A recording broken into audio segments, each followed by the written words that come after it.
नमस्कार दोस्तों, मैं रोहित कुमार आप सभी लोगों का directstudy.com पे दिल की गहराइयों से स्वागत करता हूँ। आज का क्लास बहुत फेमस होने जा रहा है, सॉरी बहुत मतलब बढ़िया होने जा रहा है। इसलिए मैं ये बात बोल रहा हूँ। कारण ये है क्योंकि ये सेट नंबर 14 है और आपको पता होना चाहिए 6 to 8 के लिए अगर आप मैथ और साइंस के लिए अगर आप प्रिपरेशन कर रहे हैं तो ये बहुत काम का है आपके लिए सेट। इसलिए बोल रहा हूँ क्योंकि ये रुक्मिणी पब्लिकेशन का सेट है। इससे पहले मैंने कई सारे सेट कराया है। इसमें मैंने अगर देखा जाए टोटल 18 सेट था, ठीक है। 18 सेट था तो इसमें से ये सारे सेट मैंने करा दिया और इसका पीडीएफ मैंने टेलीग्राम पे शेयर कर दिया है। देखिए यही वो बुक है जो आप लोग कह रहे थे कि सेट कराना है, तो इसी का मैं करा रहा हूँ और आप लोग इसको पसंद भी कर रहे हैं। दो दो दिन से सेट नहीं आ रहा था, इसके पीछे रीज़न ये है कि मैं जीएस का किरण पब्लिकेशन का कंप्लीट करा रहा था पूरा। उसमें का सेट आप लोग का डिमांड था कि एक एग्ज़ाम होने वाला है असिस्टेंट फील्ड का, तो उसको पूरा कंप्लीट करा दीजिए, रिवीजन के लिए अच्छा है वो बुक। तो इसलिए मैंने उसको कंप्लीट करा दिया, फिर से मैं सेट के ऊपर आ गया हूँ। तो आज सेट करने जा रहे हैं इसी का। मैं इसमें पूरा 150 नंबर का भी आपको कराऊंगा, जिसमें 40 साइंस होगा, 40 आपको मैथमेटिक्स होगा, 40 इसमें जीएस होगा और साथ में 30 क्वेश्चन होगा आपका क्या चीज़ का, तो हिंदी और इंग्लिश से शुरुआत कर रहा हूँ। आइए आप अपना काम कर सकते हैं, चैनल सब्सक्राइब करके बेल आइकन प्रेस कर लीजिए ताकि आने वाला सेट आपको आसानी से मिल सके। क्या लिखा गया है? Select the most appropriate option to fill in the blanks. The wind below show gently at night, fiercely at night या intensely at night that made trees fail in park. क्या आंसर देना रहेगा? फियर्सली। इसका मतलब क्या होता है? कैसे बोले? तेजी से या झटका से, समझे? इसका मतलब क्या होता है? तेजी से या झटका से हवा का बहना।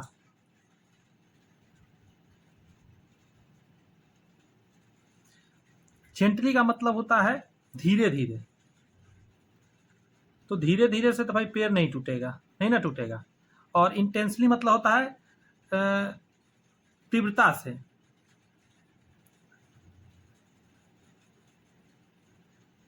तो आपके मन में आ गया है इंटेंसली भी तो हो सकता है।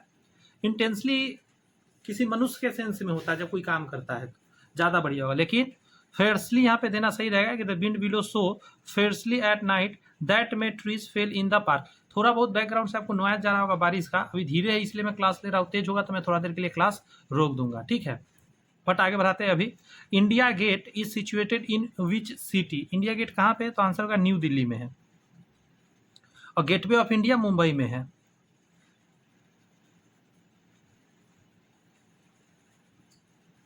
नेक्स्ट है select the most appropriate option to fill in the blanks.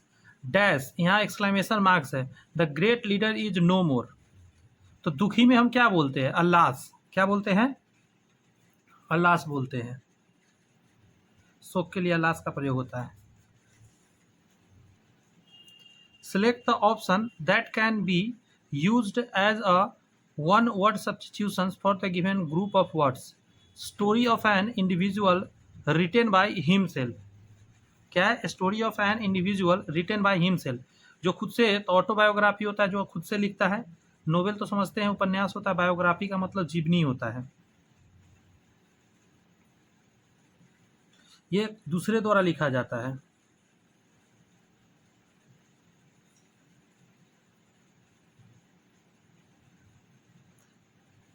ये खुद से।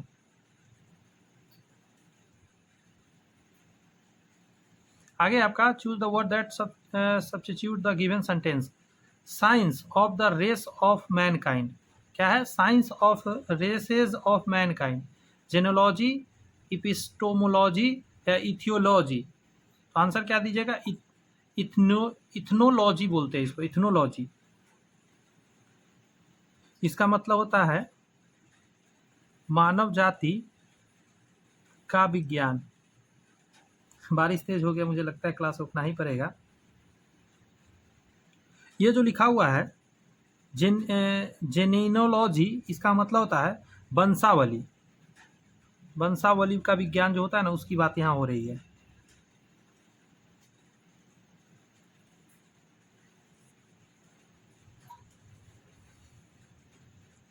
The feminine gender of monk is.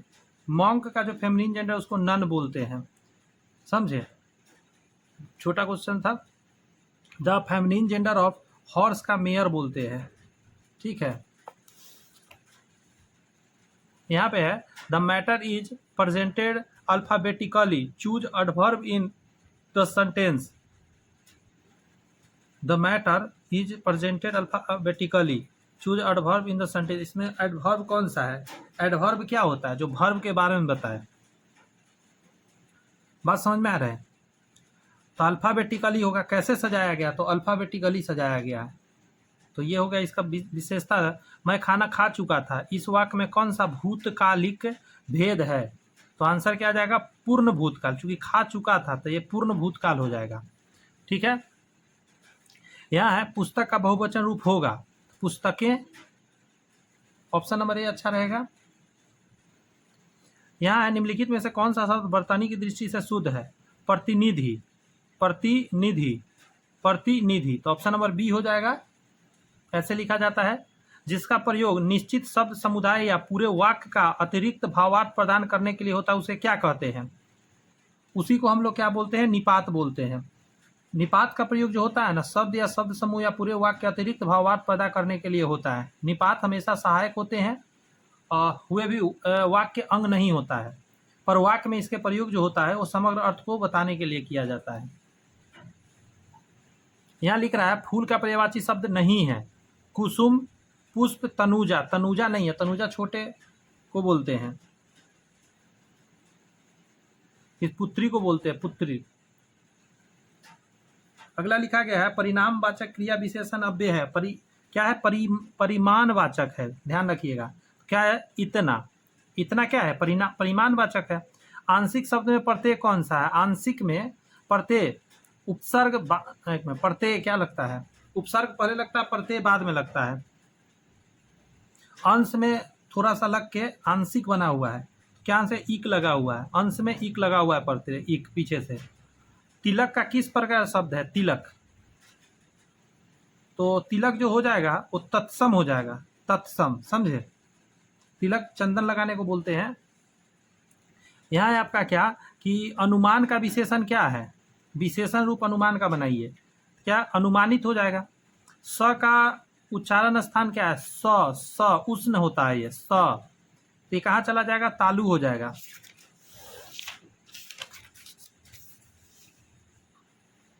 यहाँ है वह खा रहा था, मैं खा रहा था, कौन सा काल है?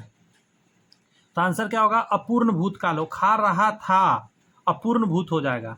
वो खा चुका था तब हो जाता पूर्ण। राम की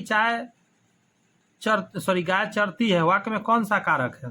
राम की गाय, तो संबंध कारक बता रहा है। वाक्य का वर्गीकरण मुख्यतः कितने प्रकार के होता है? वाक्य का प्रकार पूछ रहा है, तो क्या कहिएगा आप? 2 प्रकार का वाक्य होता है, ठीक है।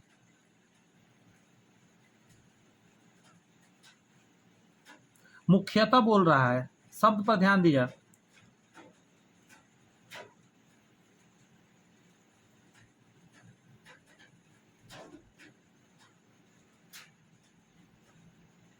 वाक्य का वर्गीकरण मुख्यतः कितने प्रकार से होता है?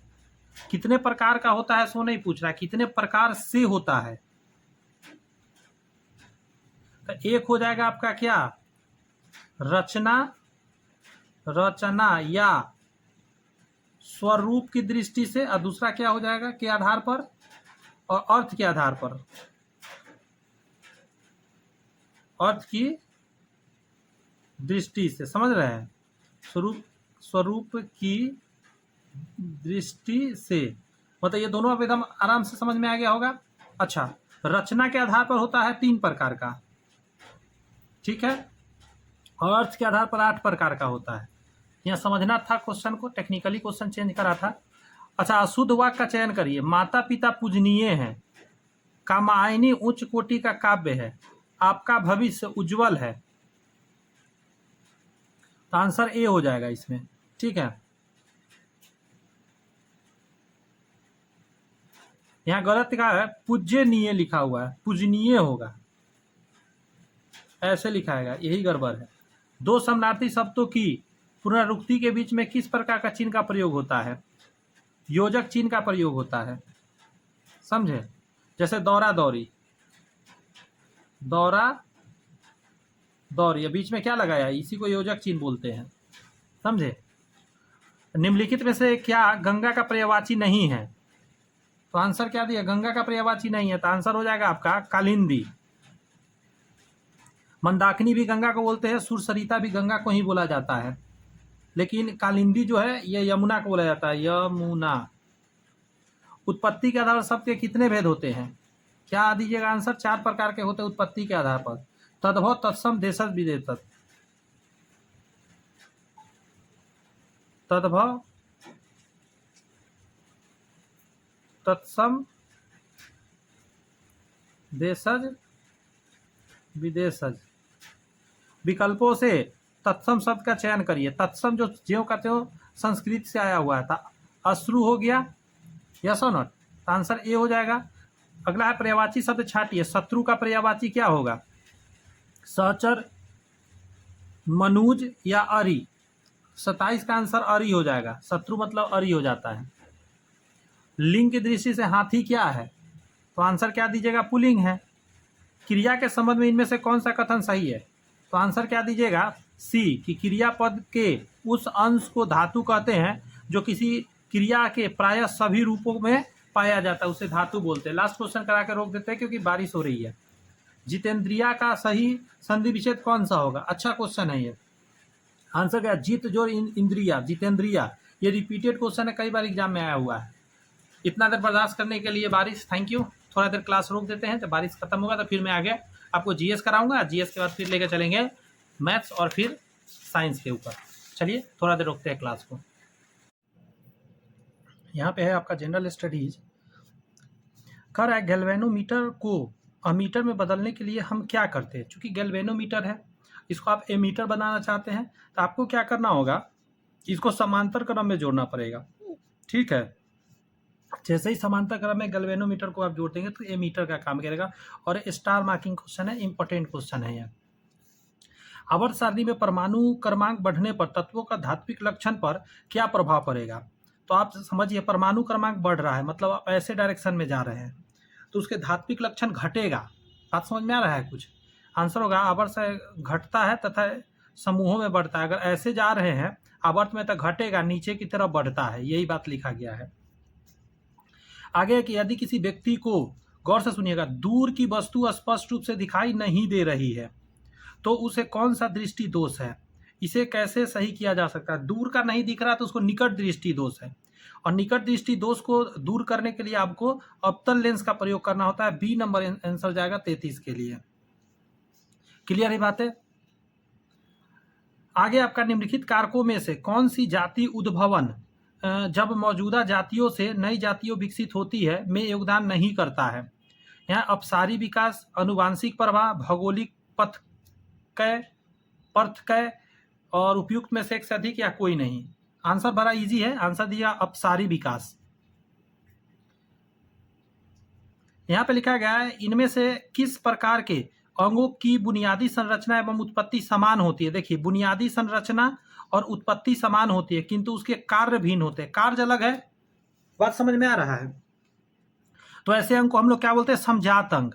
जात समान है, कार्य अलग है, लेकिन जात समान है अंग का। निम्नलिखित में कौन सा विटामिन के की कमी के कारण होता है? विटामिन के की कमी से क्या होता है बताइए तो जरा देख के। डिम्ब की अपरिपक्वता, तंत्रिका शोथ, रक्त के थक्का जमने की विफलता। समझ गए होंगे आप, आंसर यही जाएगा, रक्त के विफलता। ये जो डिम्ब की अपरिपक्वता विटामिन ई से होता है प्रॉब्लम। अयस्कों का भर्जन क्यों किया जाता है? एक होता है भर्जन, एक होता है जारन, पता होना चाहिए आपको। समझे, यहाँ भर्जन वाला है तो इसलिए किया जाता है ताकि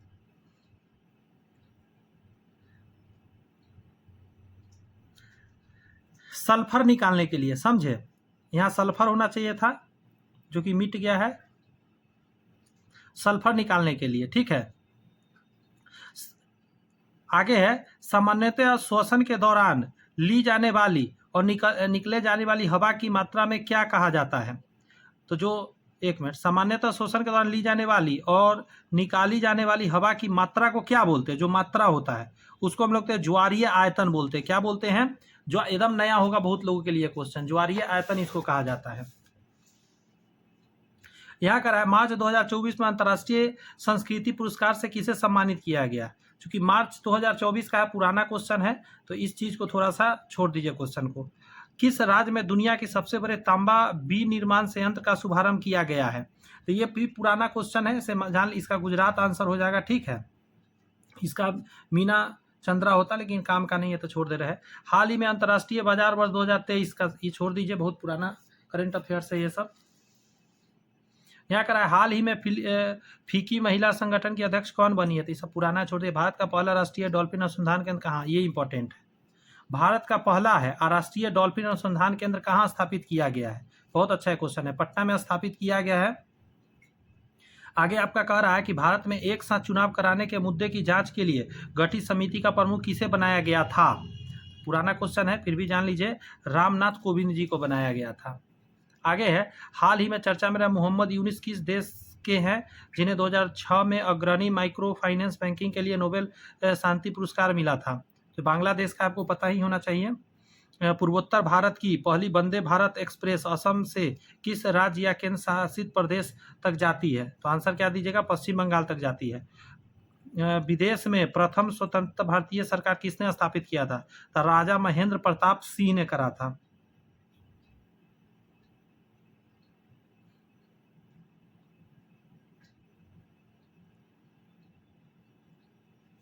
उन्नीस 1915 में करा था और काबुल में, काबुल अफगानिस्तान में पड़ता है ना, काबुल गंधार, समझ रहे होंगे आप।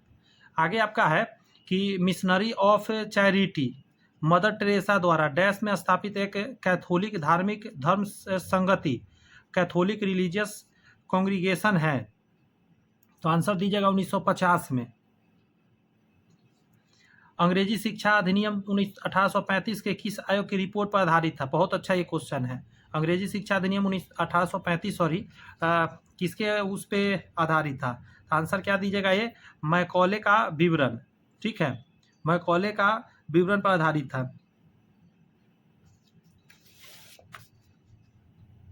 यहाँ निम्नलिखित में से किस अखबार का संपादन दादा भाई नौरोजी ने किया था? तो रस्त गुप्तदार जो है दादा भाई नौरोजी जी का था। आगे है स्वतंत्रता सेनानी देशबंधु चित्तरंजन दास का पेशा क्या था? मतलब वो पेशे से क्या थे? तो वकील थे। ईस्ट इंडिया कंपनी अधिनियम 1813 को डैश के रूप में जाना जाता है? बहुत अच्छा क्वेश्चन है, इसको चार्टर्ड अधिनियम कहते हैं। रिपीट हो सकता है ये सब क्वेश्चन। महात्मा गांधी ने 1919 में इसमें से किस अधिनियम के खिलाफ राष्ट्रव्यापी सत्याग्रह शुरू करने का निर्णय ले लिया था? तो आपको पता होना चाहिए, आंसर जाएगा इसका रॉलेट अधिनियम। पता होना चाहिए, रॉलेट उस समय था 13 अप्रैल को जलियांवाला बाग कांड भी हो जाता है उसी समय। रॉलेट एक्ट के लिए ही कुछ मीटिंग चल रहा था उसमें अमृतसर में। गवर्नर जनरल लॉर्ड डलहौजी ने किस साम्राज्य को चेरी नाम दिया था? तो अवध साम्राज्य को चेरी के नाम से पुकारता था। आगे देखेंगे, कह रहा है निम्नलिखित में से कौन सा शब्द जो है समुद्री वातावरण में एक ऐसी जलवायु स्थिति को संदर्भित करता है जिसके परिणाम स्वरूप जल निकाय अवधि रूप से गर्म होता है, शाब्दिक रूप से गर्म होती है? तो आंसर क्या जाएगा आपका? El Nino.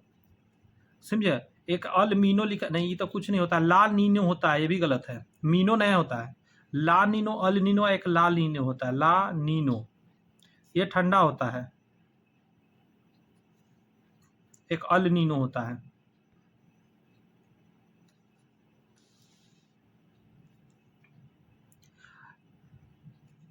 कैसे याद रखिएगा? ला रजाई ला ओढ़ते हैं, हम लोग बोलते हैं रजाई ला ओढ़ते हैं, तो ला नीनो ठंडा होता है, इसी से याद रखिएगा। अल नीनो गर्म होता है। जियोमोर्फोलॉजी जो किसी भौतिक भूगोल की एक शाखा है, इसमें से किस क्षेत्र का अध्ययन होता है? मतलब जियोमॉर्फोलॉजी में किस चीज का अध्ययन होता है?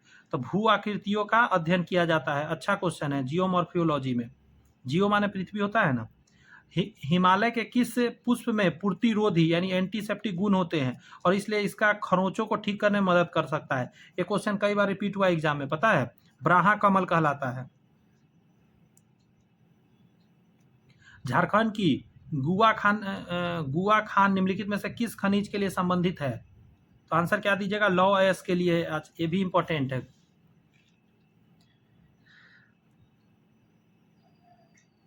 यहाँ पे लिखा गया है कि संसाधनों की धारणीयता के लिए इनमें से कौन सा प्रयास उपयोगी होंगे, तो आंसर क्या दीजिएगा, अच्छा कई ऑप्शन दिया हुआ है।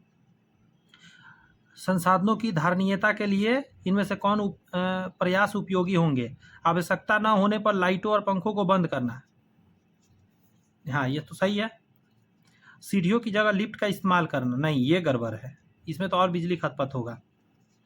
जल के संरक्षण के लिए टपकने वाले नलों की मरम्मत करवाना, ये भी ठीक है। वस्तुओं के संग्रहण के लिए खाली कंटेनरों का उपयोग करना, ये भी सही है। स्कूल जाने के लिए साइकिल के बजाय अपनी कार का उपयोग करना, जी नहीं ये गलत है, यानी कि आपका आंसर हो जाएगा ए नंबर, ए सी डी।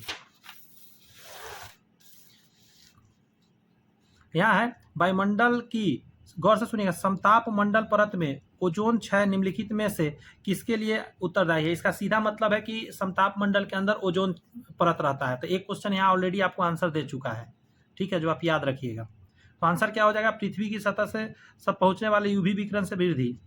अगर क्षय होगा तो यूवी पृथ्वी पर ज़्यादा आने लगेगा। निम्नलिखित में से कौन सी यमुना नदी प्रणाली की सहायक नदी नहीं है, मतलब यमुना का जो सहायता नहीं करता है, तो आंसर हो गया चिनाब। चंबल हो गया, हिंडन हो गया, ये दोनों यमुना का सहायता करता है। यहाँ है भारत के निम्नलिखित में से किस राज्य की सीमा बिहार से अधिकतम जिलों से लगती है। चूंकि देखिए भारत का कौन सा राज्य का बिहार के ज्यादा जिला से लगता है, तो आंसर क्या दीजिएगा इसमें, ये थोड़ा कंफ्यूजिंग नहीं हो गया, इसमें यूपी भी जाएगा और झारखंड भी जाएगा, समझे, इसलिए डी आंसर दीजिए।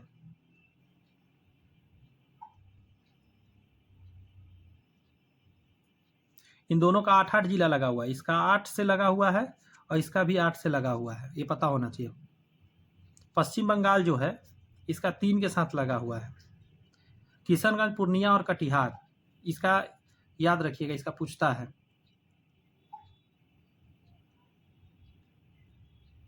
ठीक है,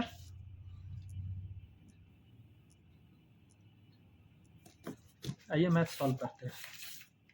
कैसा लग रहा है सेशन, आप कमेंट्स में बता सकते हैं। मुझे पूरा विश्वास है कि जिस अंदाज में मैं आपके बीच रख रहा हूँ क्वेश्चन, बहुत सारे लोग पसंद कर रहे हैं, मेरे सेट का इंतजार करते रहते हैं, तो मुझे बड़ी खुशी हो रही है और मैं आपके लिए ऐसा ही मेहनत करता रहूँगा। निम्नलिखित में से कौन 1/5% के समतुल्य है, तो 1/5% का मतलब होता है गुने 100 करिएगा, काटिएगा, 20 बार में कटेगा, सॉरी परसेंट के लिए बटा में 100 आता है, तो 1/500 हो जाएगा। बटा में 100 आता है, कटता नहीं, बटा में 100 आता है। यहाँ करा, एक नाव धारा की दिशा में 72 किमी की दूरी 6 घंटे में तय करता है। 72 किमी की दूरी, तो 72 किमी जाने में धारा की दिशा में, ये सब पे ध्यान दीजिएगा, मतलब x + y जाने में 6 घंटा करता है, जबकि धारा के विपरीत दिशा में इतनी ही दूरी, मतलब 72 ही दूरी जो है, तो x - y जाने में उसको 12 घंटा लगता है। शांत ने नाव की चाल बताई, बड़ा आसानी से निकल जाएगा। यहाँ 6 से कट जाएगा 12×6 72, 12 से कटे 12×6 72, तो यहाँ आ गया आपका x + y बराबर कितना 12, यहाँ आ गया x - y बराबर 6, यहाँ ये कट जाएगा, तो 2x बराबर क्या आ जाएगा, 12×6 18, x बराबर 9 आ जाएगा। निकालना क्या था, शांत जल में नाव की चाल, तो क्या आएगा 9 किलोमीटर पर घंटा। क्लियर हो गई। यहाँ पे आइए, कह रहा है कि एक इंस्पेक्टर एक चोर से इतना मीटर पीछे है, मान के चलिए ये रास्ता था, यहाँ पे चोर था और इंस्पेक्टर यहाँ पे था, और इसके बीच का दूरी 288 मीटर में था। इंस्पेक्टर 1 मिनट में 42 मीटर दौड़ता है, तो इसका इंस्पेक्टर का स्पीड आप निकाल सकते हैं। 42/1 डालिएगा तो 42 मीटर पर मिनट इसका क्या आ गया, रफ्तार आ गया। चोर 1 मिनट में 30 मीटर जाता है, चोर का भी स्पीड आप निकाल सकते हैं यहाँ पे, 30 मीटर पर मिनट हो गया। ठीक है, इंस्पेक्टर कितने समय में चोर को पकड़ लेगा, क्योंकि एक ही डायरेक्शन में भागेगा तब पकड़ेगा, तो ऐसा जब भी हो तो 288 मीटर ऊपर जाएगा और नीचे दोनों का घट के लिखाएगा, क्योंकि एक ही डायरेक्शन में जा रहा है। तो 42 में 10 गया तो 12 आ जाएगा, 12 मीटर पर मिनट, तो मिनट में आंसर आएगा, मीटर से मीटर कट जाएगा, 12 से काटिए, 12 दूनी 24, 12 चौक 48, 24 मिनट लगेगा पकड़ने में। ठीक है, याद रखिएगा अच्छे तरीका से कैसे सॉल्व किए है वो मेथड। यहाँ पे देखिए, कह रहा है एक व्यक्ति के पास लोहे की 3 छड़ें हैं, ठीक है भाई, जिसकी लंबाई क्रमशः 20, 30 और इतना है, वह तीनों छड़ों में से प्रत्येक से समान लंबाई के टुकड़े काटना चाहता है। यदि वह बिना किसी अपव्यय के टुकड़े काटता है तो कुल टुकड़े को न्यूनतम संख्या कितनी होगी? तो इसके लिए आपको निकालना होगा भैया एलसीएम। न्यूनतम का इसीलिए 2 से लगाइएगा 10, 5 से लगा के छोटा करिए, 5 चौका 20, 5 छक्का 30, 5 अठे 40। अब लगाइए 2 से 2, 3, 4, 2 से 1, 3, 2, 3 दूनी 6, 6 दूनी 12, 12 दूनी 24, 24 पचे 120।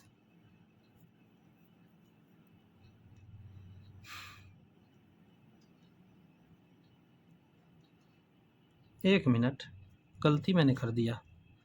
यहाँ क्या लिखा हुआ है, एक बात बताइए, ये क्वेश्चन थोड़ा अलग टाइप का है। एक व्यक्ति के पास लोहे के 3 छड़ है, कह रहा है कि तीनों छड़ों में से प्रत्येक समान लंबाई के टुकड़े काटना है। यदि वो बिना किसी अपव्यय के टुकड़े को काटना चाहता तो यह तो न्यूनतम संख्या ना न्यूनतम पूछा है, साइज अगर समान काटना है तो फिर एचसीएफ लेना होगा। एचसीएफ आ जाएगा आपका कितना? 10, 20 को, 30 को और 40 को सबसे छोटा काटने वाला क्या है? तो 10 है। तो संख्या जानना है ना, तो 10 से इसमें भाग दीजिए 2, 10 से इसमें भाग दीजिए 3 और 10 से इसमें भाग दीजिए 4, तो 4 और 3 7 और 2 9। आपका जो आंसर आ जाएगा 66 का, वो 9 आ जाएगा। समझे? जो एचसीएफ आएगा उससे सब में भाग दीजिएगा, संख्या आपको मिल ही जाएगा। यहाँ करा उस त्रिभुज का क्षेत्रफल ज्ञात करिए जिसकी 2 भुजाओं की लंबाई 4 सेमी और 5 सेमी है और उसके बीच का कोण इतना है। बहुत आसान है।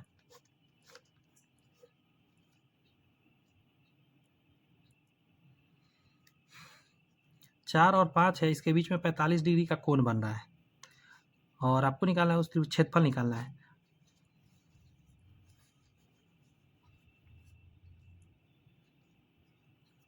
आपको ऐसा क्वेश्चन कभी आपने देखा है क्या? एक फार्मूला में लिखूं क्या? एरिया ऑफ ट्रायंगल बराबर होता है 1/2 AB साइन थीटा। ऐसा कभी सुना है आपने? नहीं सुना है तो सुनिए। यहाँ पे एरिया बराबर 1/2 हो जाएगा, AB मतलब 4 गुने 5 और साइन 45 मतलब 1/2, सॉरी इससे तो कट जाएगा, 5 दूनी 10 आ जाएगा। साइन 45 कितना होता है? 1/√2। इसको रेशनलाइज कर सकते हैं आप, √2 पर √2 नीचे, तो 5 बार में कटे 5√2 आपका आंसर हो जाएगा। इसका आंसर होगा 5√2। यहाँ गलती से ही 2√5 लिख दिया है, 5√2 होगा।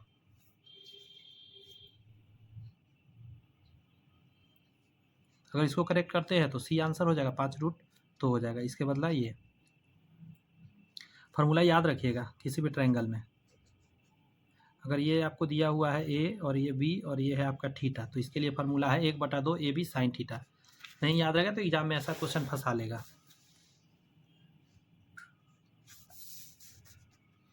त्रिभुज PQR में PQ का रेशियो दे दिया है, PQR का दे दिया। त्रिभुज की सबसे छोटी भुजा और सबसे बड़ी भुजा क्रमशः है। देखिए कैसे निकालिएगा। सबसे पहले आप PQR लिखिए और आप सबका वैल्यू डालिए। यहाँ 3 डालिए P के जगह पर, Q के जगह पर 4 डालिए, यहाँ 8 डालिए। तो सबसे बड़ी भुजा इसके सामने है जो कि QP हो जाएगा या PQ कह सकते हैं। और सबसे छोटी भुजा की अगर बात करिएगा तो सबसे छोटा के सामने QR हो जाएगा। तो QR और PQ, ऑप्शन नंबर ए हो जाएगा 68 के लिए। यदि एक निश्चित धनराशि साधारण ब्याज की एक निश्चित दर पर 2 वर्षों और 3 वर्षों में इतना और इतना हो जाता है। देखिए, तो 2 वर्ष का प्रिंसिपल प्लस 2 वर्ष का SI, ठीक है, और प्रिंसिपल प्लस 3 वर्ष का SI अगर जोड़िएगा तो 2070 हो जाएगा और 1980 हो जाएगा। यस और नॉट? प्रिंसिपल तो सेम ही रहेगा। अगर इसको हम घटा दें, प्रिंसिपल कट जाएगा, यहाँ पे SI आ जाएगा 1 वर्ष का, और यहाँ पे घटाइए 0, 17 में से 8 गया, 9 8 17 होता है और बात खत्म, 90 आ गया। 1 साल का आपको 90 मिल गया। चूँकि आपको धनराशि निकालना है तो 2 साल का कितना हो जाएगा? 2 ईयर का SI हो जाएगा 9 दूनी 18, 180, और 2 साल का आपको यहाँ पे ये है, इसमें से 180 घटा दीजिए तो क्या आ जाएगा? 1800 आपका आ जाएगा। क्योंकि इसमें है ना भाई, प्रिंसिपल के अलावा 2 साल का SI था, 2 साल का SI हटा देंगे तो प्रिंसिपल बच गया जो कि 1800 आ गया। यदि संख्या इतना इतना इतना का औसत 7 है तो K-9 का मान बताइए। देखिए औसत का क्या तरीका है निकालने का? सभी को जोड़िए, 8 प्लस 5 प्लस 3 और प्लस के और प्लस के प्लस 1, 1 2 3 4 5, तो 5 नीचे डलेगा, बराबर में डलेगा 7, 8 5 13, 14 15 16, 16 1 17 प्लस 2 के बराबर 7 5 35, 17 जाके इसमें से घट जाएगा, क्या आ जाएगा, यहाँ से लेंगे 15, तो 8 7 15, 2 में से गया 1, तो 2 के बराबर 18, तो के बराबर 9। 1 मिनट, अच्छा, तो के माइनस 9 पूछा है, तो 9 में से 9 जाएगा 0, ऑप्शन नंबर सी आंसर हो जाएगा। मैं सोचूं गड़बड़ कैसे हो गया, क्लियर है?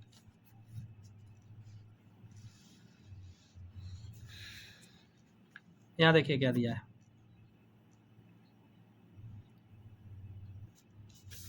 यहाँ दिया हुआ है 71 नंबर क्वेश्चन में कि पी ए यूनियन बी आपको दे दिया है 5/9, P A bar union B अगर दे दिया है 13/27, पी ए भी आपको दे दिया है 11/18, घटना बी के प्रतिकूल संयोगानुपात ज्ञात करिए। अगर कोई कहे पी ए बार निकालिए, तो आप 1 में से पी ए घटाइएगा, जब भी ऐसा है तो 1 माइनस 11/18 घटाइएगा तो ये आ जाएगा 7/18। क्लियर है इतनी बातें? उसी तरह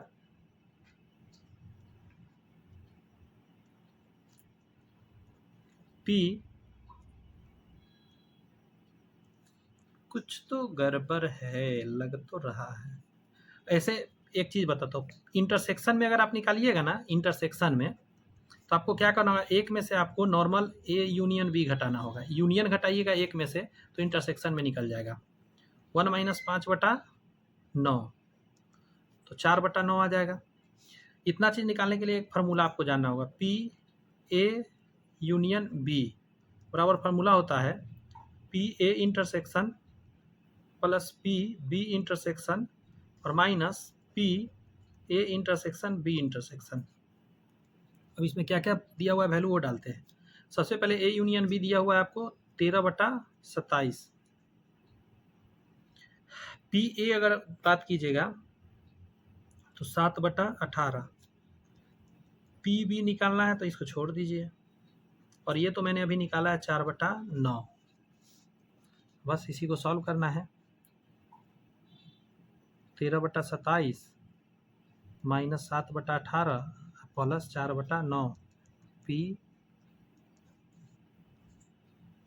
उल्टा निकालना है, इसको सॉल्व करिएगा,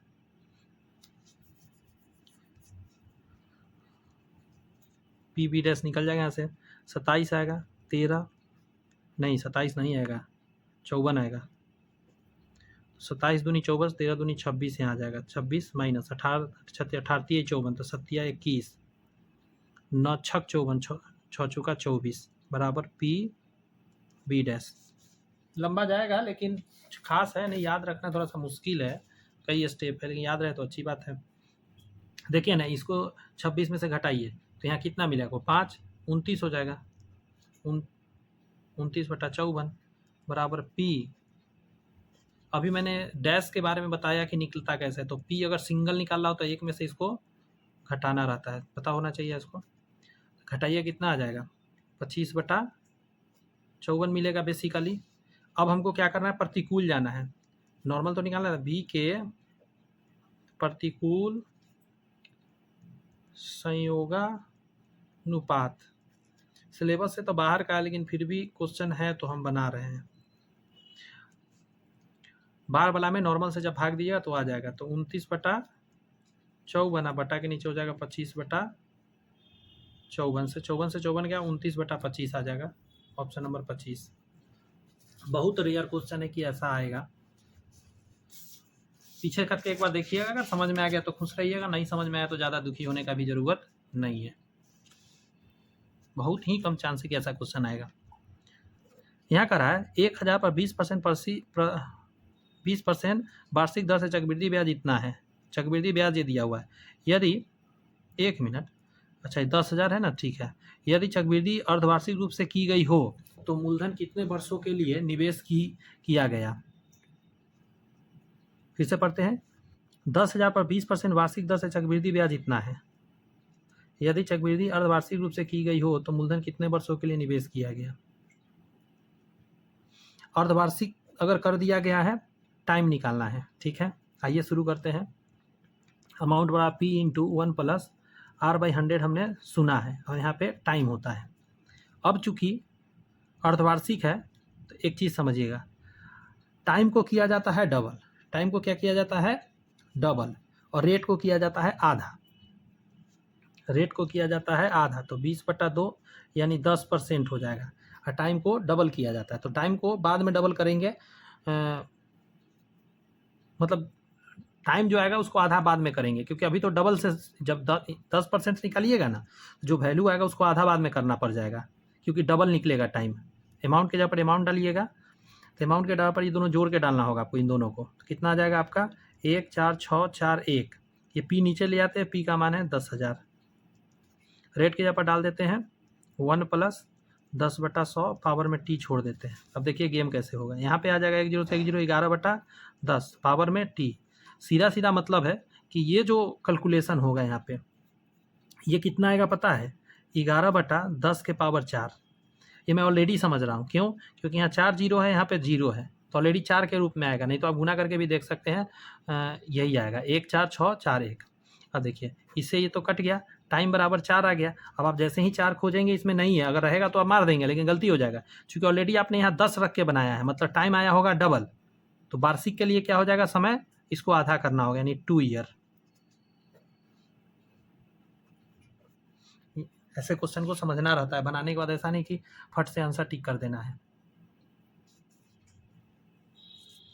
यहाँ करा एक समृद्ध घनाभ की लंबाई चौड़ाई ऊंचाई के अनुपात इतना दिया हुआ है। इस घनाभ का संपूर्ण पृष्ठीय क्षेत्रफल इतना है। इस घनाभ का आयतन कितना होगा? बड़ा आसान है, सब निकालते हैं हम लोग। देखिए 1800 यहाँ डाल देते हैं, यही है इसका संपूर्ण पृष्ठ क्षेत्रफल। 2 इंटू LB, तो लेंथ और ब्रेथ, तो 3618 एक्स स्क्वायर हो जाएगा। समझ रहे हैं ना? चूंकि सब में एक समान में मान लिया मैंने, इसीलिए। और अगला में इन दोनों का गुना होगा, तो 3 दूनी 6 एक्स स्क्वायर और प्लस इसका इससे 6 दूनी 12 एक्स स्क्वायर। 2 से कटेगा 900 बराबर 18 और 12 30, अच्छा 36 एक्स स्क्वायर, यही ना होगा? 12 6 18, 18 दूनी 36। अब 900/36 बराबर एक्स स्क्वायर। यहाँ से हटेगा रूट चढ़ेगा, तो रूट चढ़ाने पर क्या निकलेगा? ऊपर 3 तिहाई 9 1 0 और नीचे आ जाएगा 6 1 36, 5 बार में कटेगा, तो एक्स का मान आपको 5 निकल गया।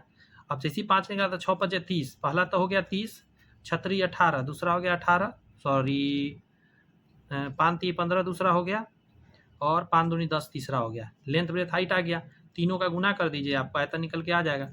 15 तिया 45 पर 2 0, 4500 ऑप्शन नंबर ए आंसर हो जाएगा 73 के लिए।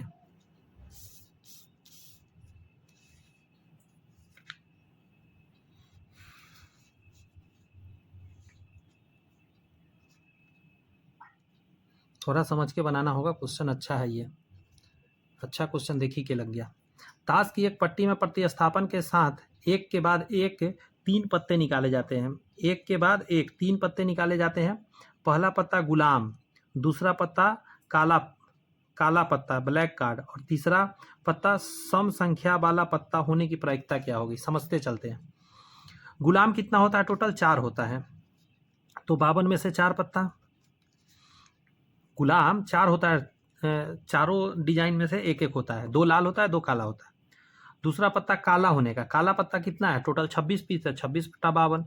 और जो निकाल रहे फिर रख के मिला के उसके बाद निकाल रहे हैं आप सम संख्या। तो सम संख्या के लिए सोचना पड़ेगा आपको थोड़ा सा। अब आइए, 2 वाला पत्ता होता है 4 पीस, 4 वाला पत्ता 4 पीस, 6 वाला पत्ता 4 पीस, 8 वाला पत्ता 4 पीस, 10 वाला पत्ता 4 पीस। 4 4 8 4 12 4 16 4 20, यानी टोटल 20 पत्ता होता है। 20/52, इसी को सॉल्व करना है। सॉल्व करिएगा, 5/338 आएगा, ऑप्शन नंबर बी।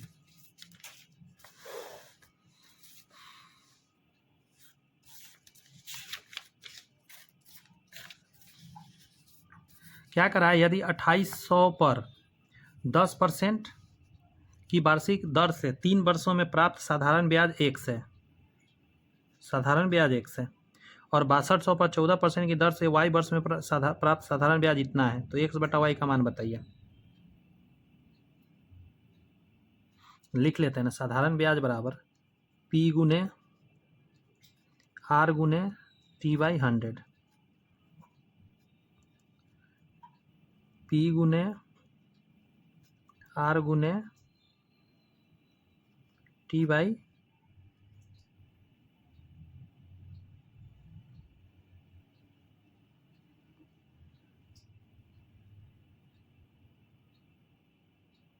अच्छा, यहाँ पे है 1736, यहाँ y है बटा में 100, समझे। इसमें बदल दिया है, इसमें साधारण ब्याज दे दिया है और आपको y वर्ष के लेते हैं y लिखना पड़ेगा।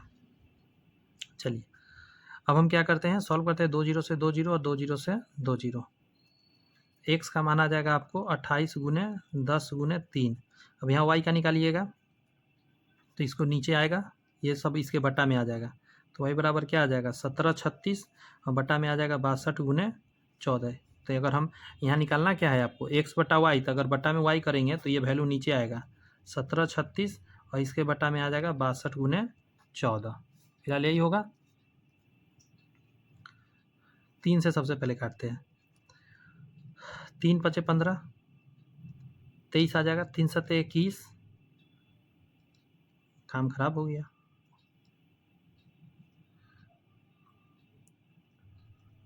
7 × 1 = 8, 9 × 10 = 11, 11 × 6 = 17 होता है, नहीं 3 से कटेगा, गलत काटने लगा मैं, 3 यहाँ रह जाएगा। फिलहाल 2 से काटते हैं, 8 दूनी के 16, 6 दूनी के 12 और 8 दूनी के 16, यहाँ 14 कर देते हैं। 14 से कट जाएगा, 14 × 5 = 70, 14 × 6 = 84, 14 दूनी 28, 62 बार में कटेगा, 62 से 62 भी गया। लीजिए x/y बराबर अब आसान हो गया। 1 सेकेंड लाइट गया, तो ऊपर क्या बचा 30 और नीचे से चला जाएगा 14, 14 × 3 = 42, मतलब क्या आ जाएगा 420, आपका आंसर आ जाएगा बी नंबर।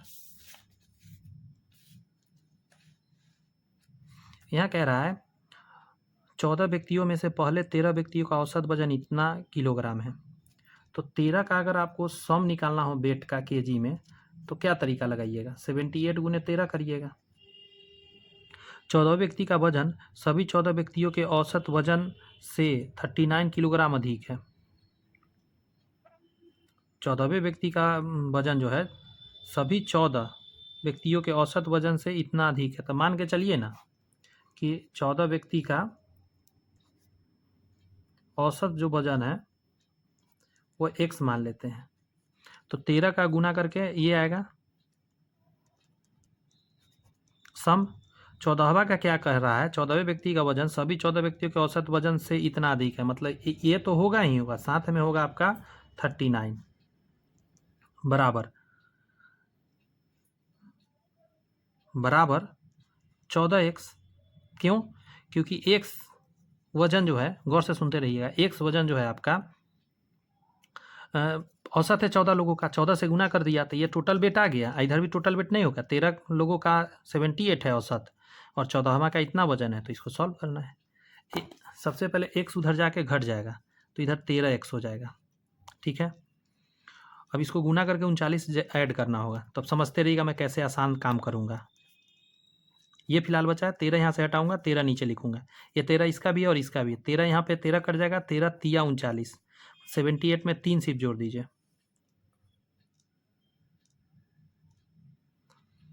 थोड़ा सा से बिगड़ रहा है काम। निकालना क्या है, 14 व्यक्ति का वजन ज्ञात करिए। अच्छा हाँ, आ जाएगा। 3 इसमें जोड़िएगा तो कितना हो जाएगा, 81 हो जाएगा। और आपको जैसे ही 14वां का जानना है तो 39 ज़्यादा है ना 14वां का, तो 39 इसमें जो ऐड कर दीजिए। x का मान आया था ना, ये x का मान तो औसत था 8 4 12 120 आएगा, जो कि ऑप्शन नंबर सी है। कैलकुलेशन से बच गया, गुना करते तो माथा दर्द ज़्यादा होता। यहाँ देखिए, वर्ग अंतराल और उसकी संबंधित बारंबारताओं वाले बारंबारता बंटन सारणी के रूप में प्रस्तुत आंकड़ों का एक समुच्चय का बहुलक कितना दिया है। बहुलक आपको दे दिया है, मैं लिख देता हूँ 48.5 दिया है।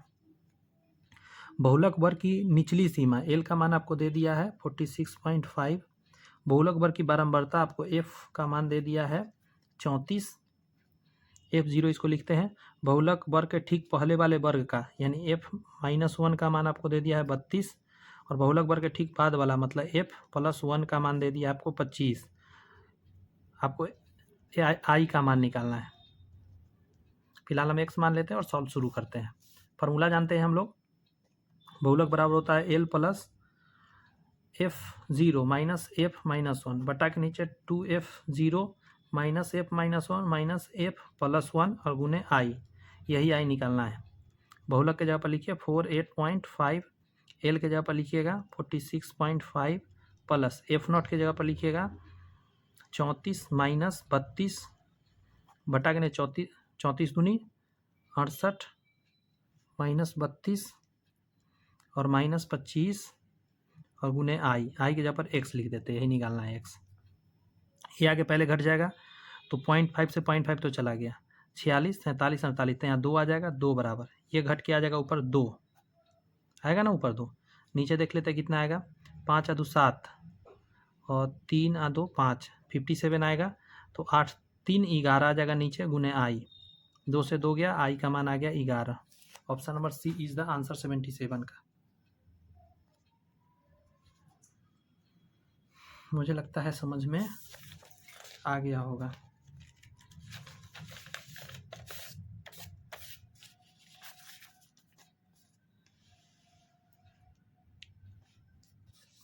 यहाँ पे दिया गया है आपको साइन, बढ़िया क्वेश्चन है।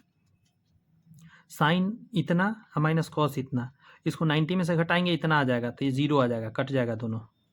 90 में से इसको जैसे ही घटाइएगा तो कॉस कितना हो जाएगा इतना, और प्लस में और माइनस में सेम चीज़ कट जाएगा। 22 पुस्तकें इतना में बेची गई जिसमें 10 पुस्तकों का लागत मूल्य प्राप्त हुआ। एक वस्तु का लागत मूल्य ज्ञात करिए। समझिए, एक वस्तु का लागत मूल्य जो है, कॉस्ट प्राइस जो है, मैं x मान लेता हूँ। गुड सुनिएगा, 22 पुस्तकें 4800 में बेची गई है तो 22 पुस्तक खरीदे होंगे और देखिए यहाँ 10 पुस्तक का लागत मूल्य प्राप्त हुआ। 22 पुस्तकें इतना बेची गई जिससे 10 पुस्तकों का लागत मूल्य प्राप्त हुआ। तो 22 पुस्तक खरीदने का मतलब 22 पुस्तक, वेट कीजिए थोड़ा सा, सोच लेते हैं अच्छे से।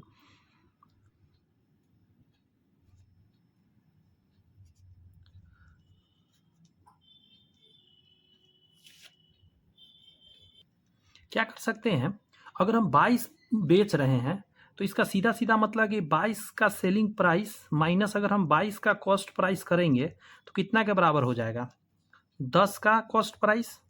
यही तो कह रहा है ना, 22 पुस्तकें इतना बेची गई जिसमें 10 पुस्तक का लागत मूल्य प्राप्त हुआ। तो 22 को अगर हम बेचे होंगे तो 22 का कॉस्ट प्राइस घटाएंगे तो 10 का कॉस्ट प्राइस प्राप्त हो गया, यही ना होगा। जो कहा है वही मैंने किया, अब उसको उधर भेजिए। तो 25 का सेलिंग, सॉरी 22 है, 22 का सेलिंग प्राइस बराबर ये जाकर जुड़ जाएगा 32 का कॉस्ट प्राइस आ जाएगा। अब देखिए 22 का सेलिंग प्राइस आपको पता है कितना है, 22 का सेलिंग प्राइस 4800, तो यहाँ 4800 हम लिख सकते हैं बराबर 32 का कॉस्ट प्राइस। एक का कॉस्ट प्राइस कैसे निकालेगा, 32 यहाँ से हट के नीचे आ जाएगा, भाग दे दीजिए, 16 दूनी 32, 16 48, 300 मतलब कटेगा 150 बार में, 150 आपका आंसर होगा। समझ में आया कैसे बनाया हूं। जब दो समांतर रेखाएं एक तिर्यक छेदी रेखा द्वारा प्रतिच्छेद होती है तो बनने वाले एकांतर आंतरिक कोणों के युग्मों की संख्या कितनी होगी। देखिए ये एक युग्म हुआ, एक युग्म हुआ था, 2 युग्म बनेगा। बहुत अच्छा वाला क्वेश्चन पूछ दिया।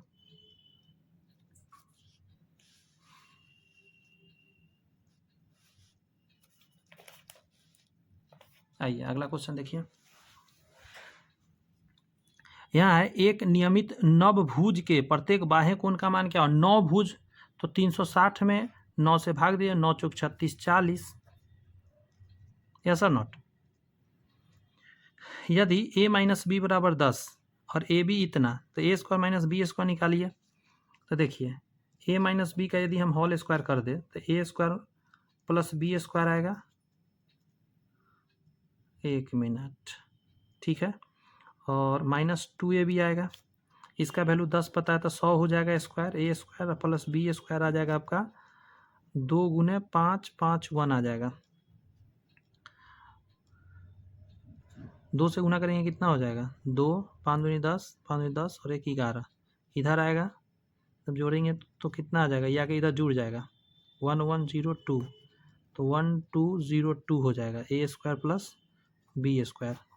इसका मान निकल के आ गया। एक चीज़ बताइए मेरे को, इस चीज़ को हम लिख सकते हैं ए स्क्वायर माइनस बी स्क्वायर को क्या लिखा जाएगा? ए प्लस बी और ए माइनस बी। ऑलरेडी हमको ए माइनस बी पता है, ए प्लस बी हमको निकालना है, तो ये ना निकालते हैं ए प्लस बी का होल स्क्वायर, ए माइनस बी का होल स्क्वायर और माइनस हम कर सकते हैं इसमें 4ab, सॉरी रुक जाइएगा, प्लस 4ab करेंगे 2ab घट जाएगा। हाँ ये कर सकते हैं। इसका वैल्यू 10 का स्क्वायर प्लस 4 गुने 5 5 1 100 और प्लस 4 5 चौका 20 के 0, 5 चौका 20 है 2 22, जोड़ेंगे तो क्या हो जाएगा? 2304। ए प्लस बी का मान निकालेगा, ये रूट में जाएगा और 2304 कितना का होता है आपको पता करना होगा। तो ये कितना का है? 42 का है क्या? 2 दूनी 4, 4 दूनी 8 दूनी 16, नहीं ये और ज़्यादा बड़ा डिजिट का है। 52 का है क्या? नहीं नहीं नहीं, इसको निकालना ही पड़ जाएगा। इसे याद रहना चाहिए, वैसे ये याद रहना चाहिए था। 48 का होगा, 48 का। 50 से 2 कम है, 2 दूनी 4 8, हाँ 2 कम करेंगे, 48 का है। ठीक है 48 का। तो ए बी निकल गया आपको 48 और ए माइनस बी पता था। ए माइनस बी कितना पता था? 10, तो 10 गुने 48, 480 आपका आंसर आ जाएगा। ये जो मैंने करा ये करने का ज़रूरत नहीं था इसमें, मुझे लगा कि उसका ज़रूरत पड़ सकता है इसलिए मैंने कर दिया था वो काम। पी का न्यूनतम मूल्य क्या होना चाहिए यदि ताकि संख्या इतना 9 से विभाज्य है। तो दिया हुआ है वो लिख लेते हैं, ये दिया हुआ है 9 से विभाज्य चेक करना है। सबसे पहले जितना 9 है उसको हटा दीजिए, 5 4 9 पूरा हटा दीजिए, 6 और 2 8, इसका मान 1 होना चाहिए, मतलब 9 पूरना चाहिए। तो 9 9 को हटाते जाइए, 6 और 2 8 हुआ, पी का मान 1 लिख देंगे तो 9 आ जाएगा, तो ये 9 से कट जाएगा।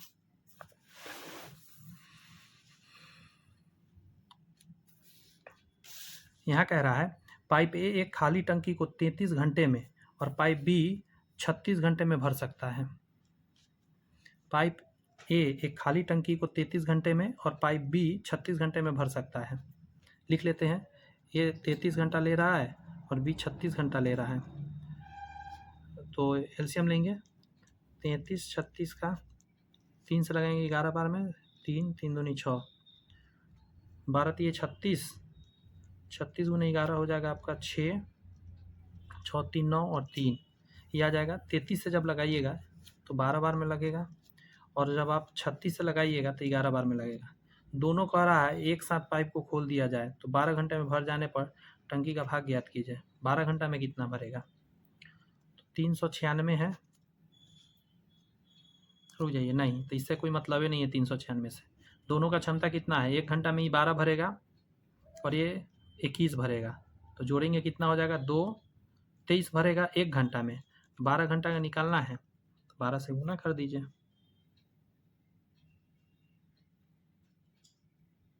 अच्छा टंकी का भाग भी निकालना है तो इसके बट्टा में आपको 396 डालना पड़ जाएगा। क्यों 396 नीचे डालना पड़ जाएगा? क्योंकि भाग पूछा है। तो जितना ये दोनों को जोड़ दीजिए, ये 1 घंटा का क्षमता है, 12 घंटा से गुना कर दीजिए, टोटल नीचे क्षमता लिखिए, तभी तो भाग निकल के आएगा। कटने वाला को काट देंगे, 12 3 36, 12 3 36, तो 23/33 आपका ऑप्शन सी आ जाएगा आंसर। एक वस्तु की कीमत 14% की वृद्धि की गई, 14% वृद्धि का मतलब क्या होता है? 14/100, 7/50, तो 50 से कर दिया गया 57 कर रहा है। इससे मासिक कुल बिक्री 25% की कम हो गई। तो 25% कम होने का मतलब क्या है? 25/100 1/4, मतलब 4 से 3 हो गया। तो कुल परिवर्तन कितना हुआ आप निकाल लीजिए। 5 चौका 20, 200, 7 21, 5 3 15, 2 17। फिर से देखिए 7 21 हासिल 1, 5 3 15 और 2 17। कितना का चेंजिंग आया देखिए बताइए। 9 डालिएगा तो 80 हो जाएगा। 80 अभी 100 मतलब 29 का चेंजिंग आया 200 पे गुने 100% में निकालने के लिए 2 जीरो से 2 जीरो इसको काट दीजिए। 14 दूनी 28, 14.5। ऑप्शन नंबर की क्या आया, कमी आया है। ऑप्शन नंबर बी आंसर हो जाएगा।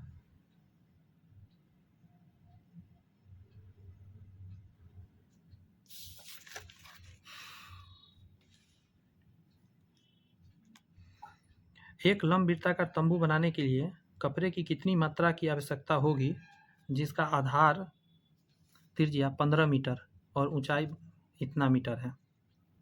देखिए एक लंबवृत्ताकार तंबू बनाने के लिए कपड़े की कितनी मात्रा आवश्यकता होगी।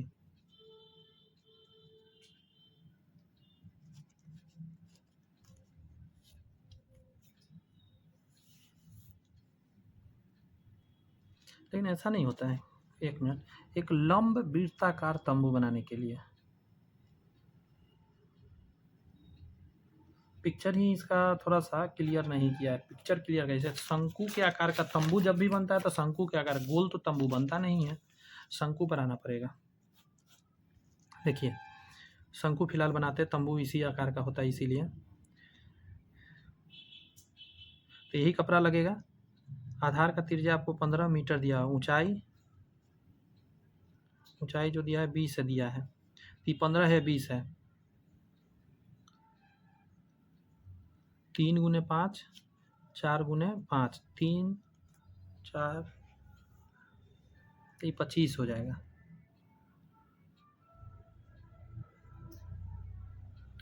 पाई आर एल होता है फार्मूला। पाई का 22/7 लेंगे, आर के जगह पर 15 लेंगे और एल के जगह पर 25 लेंगे और निकालना पड़ेगा। गुना करते हैं, 15 दूनी 30, 25 दिए 75। कैसे किया, इसमें से 2 निकाला तो 11 बच जाएगा। 2 निकाला तो 15 दूनी 30 हो गया। अब 30 जैसी हो गया तो 25 दिए 75 और एक जीरो डाल दिया। इसमें 11 से गुना करना है, बटा में 7 है तो जीरो लिखेंगे, उसके बाद 5 लिखेंगे और 7 5 12 के 2 हासिल 1, 7 और 1 8। 7 से इसमें भाग दे देते हैं, 7 1 जा 7, 7 1 जा 7 और जैसे ही 11 समथिंग दिखने लगा आप टिक मार सकते हैं।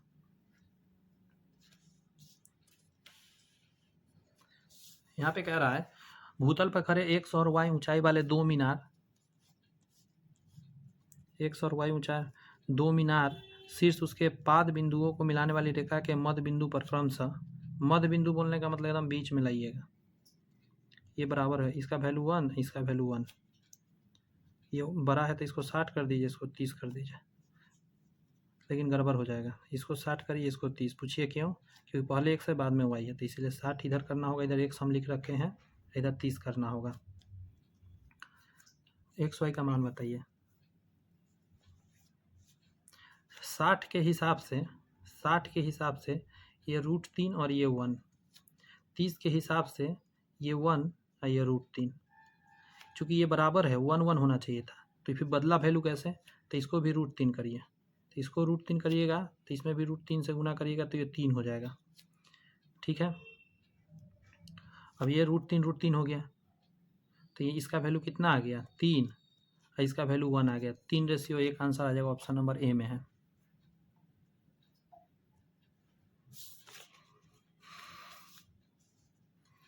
यदि अल्फा और बीटा बहुपद इतना के ऐसे शून्यक है अल्फा माइनस बीटा 1, तब m का मान क्या होगा। तो देखिए अल्फा माइनस बीटा आपको कह रहा है 1, तो अल्फा प्लस बीटा आप निकाल लीजिए, माइनस b बाई ए मतलब 5 आ जाएगा, -5/1। तो यहाँ से निकालिएगा तो 2 अल्फा बराबर 6, अल्फा बराबर आ जाएगा 1 सेकेंड, लाइट आ गया। बीटा बराबर निकालने के लिए 3 इसमें डाल के उधर भेजिएगा तो 4 आ जाएगा। 1 सेकेंड, गलती कर रहा हूँ, 1 सेकेंड दीजिए।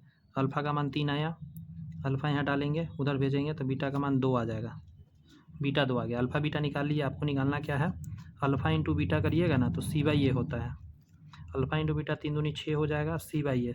C का मान m है तो m/1, तो m का मान 6। ऑप्शन नंबर बी आंसर हो जाएगा। ये सारी क्रियाकलाप करना पड़ता है क्वेश्चन के लिए। ये किसी कार्य के 25% भाग को 10 दिन में करता है। ये जो है 25% भाग 10 दिन में, मतलब 1/4 10 दिन में, तो एक काम 40 दिन में। बी एक काम के 40% भाग 40 दिन में करता है। तो निकाल लेते हैं 1% कितना, देखिए 40, यहाँ निकाल देता हूँ। 40% मतलब 4/100, 2/5 भाग 40 दिन में, तो ये उल्टा जाके गुना हो जाएगा, 5/2, 20-25 100 दिन लगेगा इसको। सी कार्य के डैश भाग को 13 दिन में पूरा कर सकता है, तो पहले तो 13 दिन में पूरा करना है, पहले तो निकालते हैं।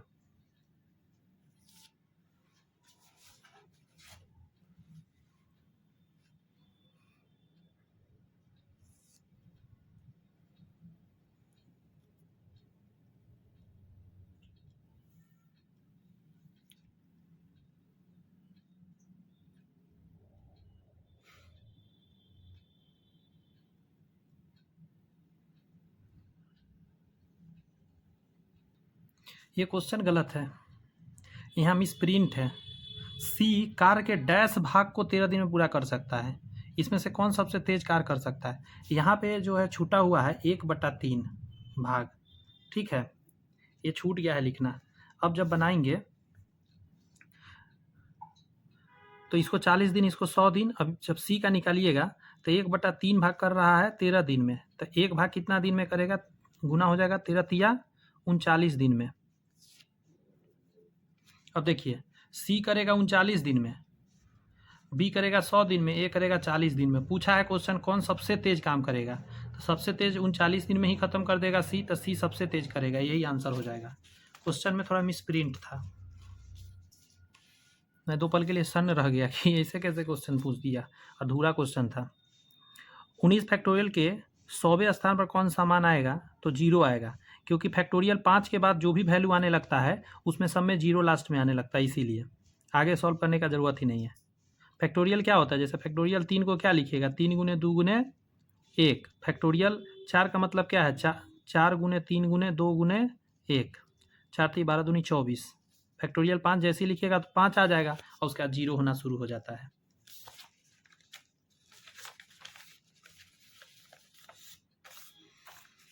यहाँ क्या लिखा है उसको समझिए।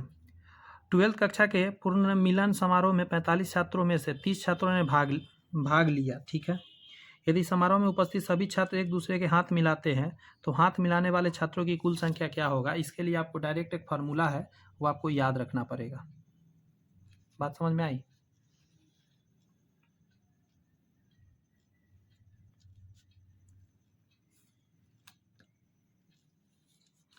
इसका फार्मूला क्या है, n इंटू n+1/2।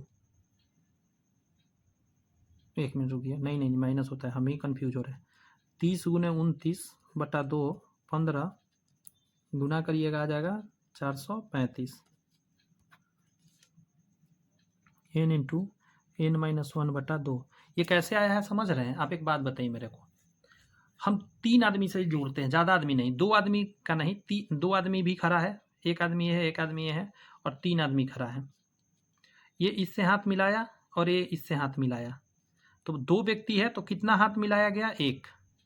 3 व्यक्ति है तो क्या होगा सुनिएगा, ये जाके इससे हाथ मिला लिया, 3 व्यक्ति है, एक हाथ इससे मिलाया, फिर यही व्यक्ति इससे हाथ मिला लिया।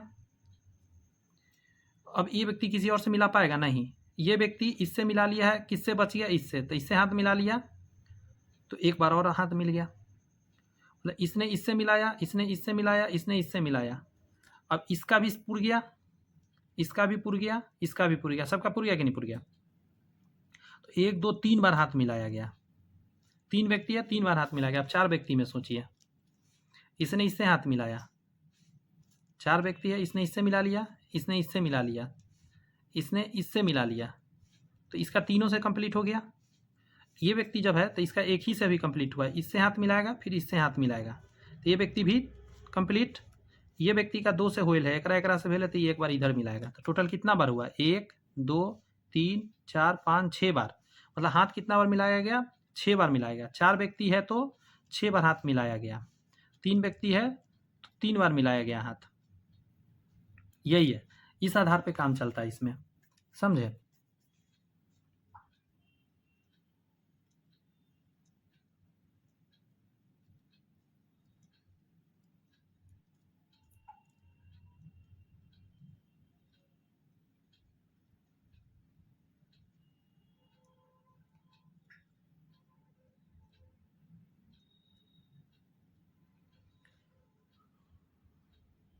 बोलिए, माइंड में रहेगा ये बात, बैठ के थोड़ा सोचिएगा इसके बारे में। फिलहाल फार्मूला याद रखिए, n इंटू एन माइनस 1/2, क्योंकि एक कम व्यक्ति से मिलाता है हाथ आदमी।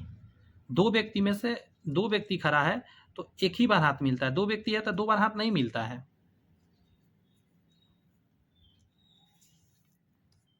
यहाँ भी 3 व्यक्ति है लेकिन हर व्यक्ति 2 ही बार मिला पा रहा है, ये इससे, ये 3 आदमी से कैसे मिलाएगा, 2 बचा एक्स्ट्रा, फिर ये मिलाएगा तो 2 से मिलाएगा, ये मिलाएगा तो 2 से मिलाएगा। 4 में भी देखिए ना, 4 आदमी है तो 3 लोग से मिल रहा है, ये भी व्यक्ति 3 आदमी से हाथ मिला रहा है।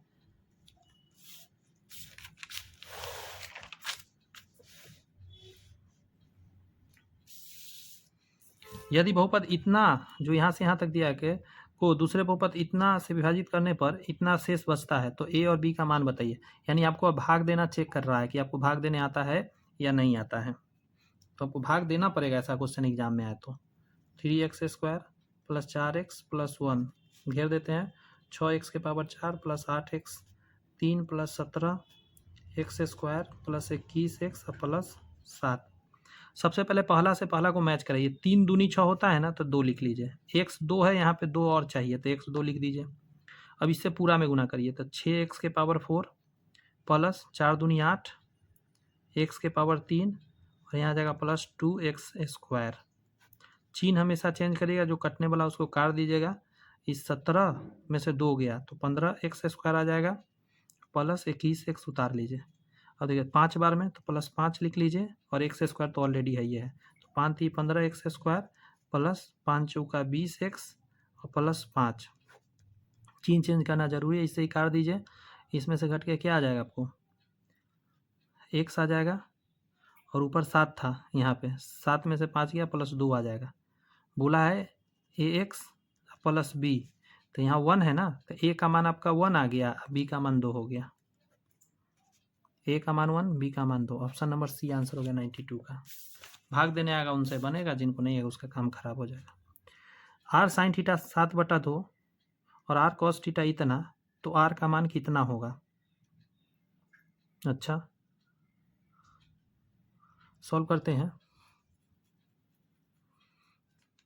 आर साइन थीटा बटा आर कॉस थीटा, एक सेकेंड, इससे तो नहीं होगा, एक काम कर दें, वर्ग करके जोड़ देते हैं तो साइन कॉस अपने हट जाएगा। r² sin² plus r² cos² बराबर 7 49 बटा 2 दूनी 4 और प्लस 7 49 तिया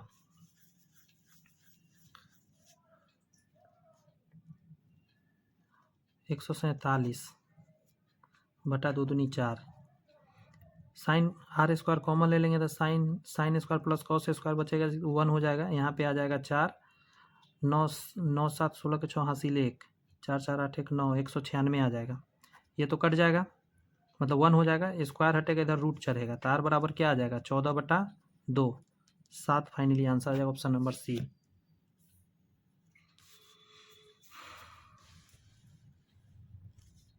यहाँ क्या है, वो छोटी से छोटी संख्या ज्ञात कीजिए जो पहली 10 प्राकृत संख्याओं से विभाज्य है। अच्छा पहली 10 प्राकृत संख्याओं से विभाज्य है तो एलसीएम लेना होगा, 1 2 3 4 5 6 7 8 9 10 का एलसीएम लेना होगा।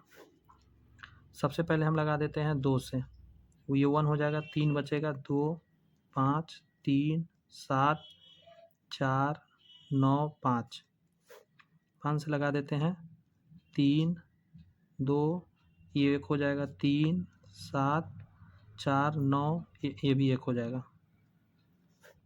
3 से लगा देते हैं, ये 1 हो जाएगा 2, ये भी 1 हो जाएगा 7, ये भी नहीं लगेगा और यहाँ हो जाएगा कितना 3 3 9। 2 से लगा देते 1 हो जाएगा 7 2 और 3 3 दूनी 6 6 सते 42 3 दूनी 6 6 दूनी 12 12 पच्चे 60 0 6 दूनी 12 के 2 हासिल 1 6 चौक 24 1 25 25 20 फिलहाल आया ऑप्शन में है। ऑप्शन नंबर ए आंसर हो जाएगा।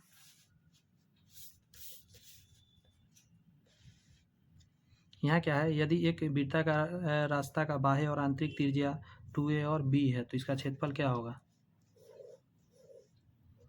एक बाह्य और आंतरिक कह दिया। क्षेत्रफल निकालने के लिए क्या करेंगे, pi R square minus R square होता है, तो पाई का पाई रहने दीजिए, आर स्क्वायर में डालिएगा 2a का whole square minus B square, तो पाई बराबर 4a square minus B square कहाँ पे है, ऑप्शन नंबर सी आंसर हो जाएगा आपका।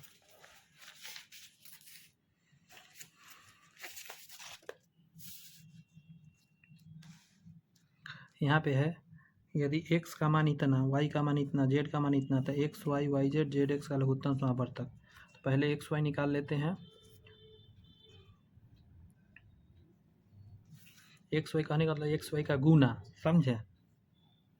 तो x y का गुना करिएगा तो 2 के पावर बढ़ जाएगा 1, 4 हो जाएगा गुने 3 के पावर 3 हो जाएगा। y z का जब करिएगा y और z का, तो 2 के पावर 3 और 2 5 हो जाएगा, 3 के पावर 3 हो जाएगा। फिर z और x का करिएगा तो 2 के पावर यहाँ 1 गो, यहाँ 3 गो, मतलब 2 गो, तो 3 गो, और 3 के पावर यहाँ 2 गो और यहाँ 2 गो, तो 4 गो। अब इसका जब एलसीएम लीजिएगा तो सब में से जो है वो लिख लीजिए, सबसे बड़ा पावर चढ़ा दीजिए। 4 है सबसे बड़ा पावर और सबसे बड़ा पावर 5 है, यही आंसर आ जाएगा। 2 के पावर 5 32 होता है और 3 के पावर 4 81 होता है। 3 3 9, 9 3 27, 27 3 81, तो इससे गुना करिएगा तो आएगा 2 8 दूनी 16 और 3 16 3 19, हासिल हो जाएगा आपका 1 8 3 24 1 25 25 92, ऑप्शन नंबर सी हो जाएगा 96 के लिए।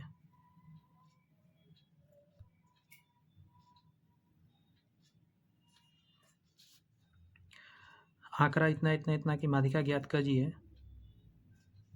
यदि 30 को 120 में बदल दिया जाए तो नई माध्यिका ज्ञात कीजिए।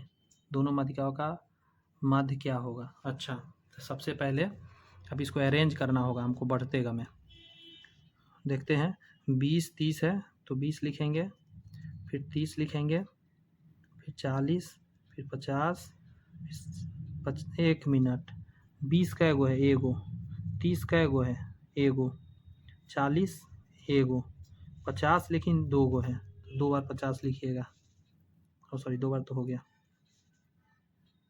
20 30 40 50 50, उसका 60 नहीं है, 70 80 90, 70 80 और फिर 90। 1 2 3 4 5 6 7 8, 1 2 3 4 5 6 7 8, ठीक है। इसका माध्य निकालिए, तो यहाँ से देखिएगा 3 पीस इधर हटाइए, 3 पीस इधर हटाइए, इन दोनों को जोड़िए, 2 से भाग दीजिए तो 50 आ जाएगा। तो माध्य फिलहाल कितना आया 50। अब देखिए कह रहा है 30 को 120 से बदलिए। अब 30 के जगह पर 120 डालना है, तो यहाँ जैसे ही 120 डालिएगा तो क्या 120 यहाँ जगह अपना लेगा, नहीं। 120 कहेगा मैं यहाँ नहीं जाऊँगा, सबसे लास्ट में जाऊँगा, 120 यहाँ आ जाएगा। अब माध्य निकालिएगा तो ये तो अब जगह खाली हो गया, मतलब ये जगह तो रहा नहीं, तब यहाँ से 3 पीस हटाइएगा तो यहाँ से यहाँ ये हट जाएगा, और इधर से 3 पीस हटाइएगा तो यहाँ तक हटेगा, यानी कि 50 और 70 को जोड़ के 2 से भाग देना है। यहाँ से 25 आ जाएगा, यहाँ से 35 आ जाएगा, जोड़ देते हैं 0 3 3 6 60 आ गया आपको। ऐसे भी एवरेज इसके बीच का होता है 60। अब कहा है कि दोनों माध्यिकाओं का माध्य क्या होगा, तो इन दोनों को जोड़ के 2 से भाग, मतलब 50 + 60 बटा 2, तो 55 आंसर आ जाएगा, ऑप्शन नंबर सी। इतना स्टेप करवा रहा है। नेक्स्ट क्वेश्चन जरा बनाइए, तब तक मैं थोड़ा एक घूंट पानी पीता हूँ।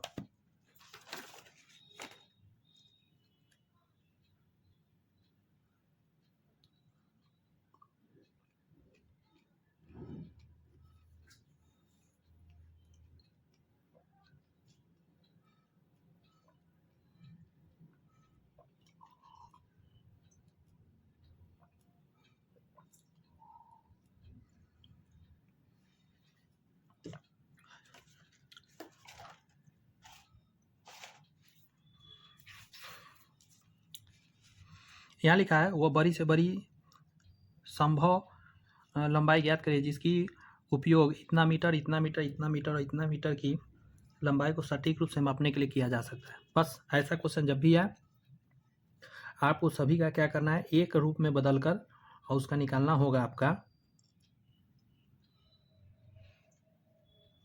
HCF।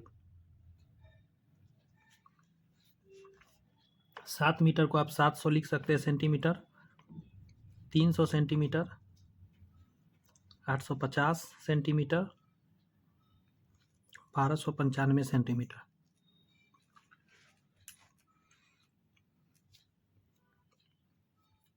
इसका HCF निकालने आता होगा, निकाल लीजिएगा, 35 आएगा आपको। HCF क्या निकाल के समय बर्बाद करें। कह रहा है आकृति का खिलौने का आयतन कितना होगा। आयतन निकालने के लिए सबसे पहले आपको जानना होगा यहाँ से यहाँ त्रिज्या कितना होगा। एक बात बताइए, अगर यहाँ से यहाँ 3.5 है, यहाँ से यहाँ 6 है,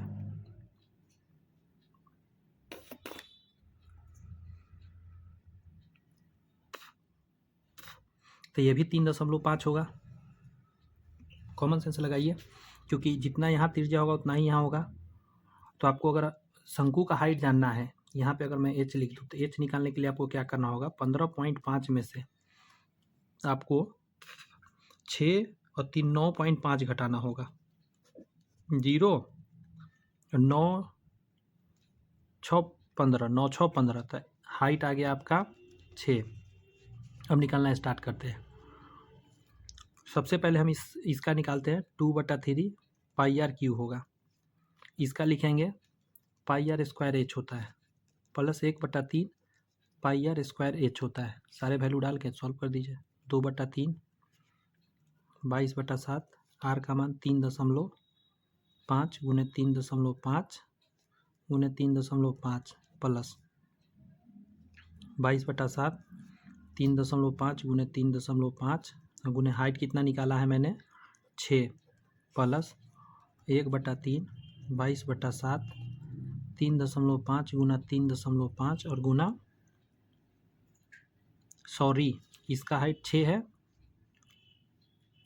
ऊपर वाला का हाइट कितना आया था, अच्छा उसका भी 6 ही है।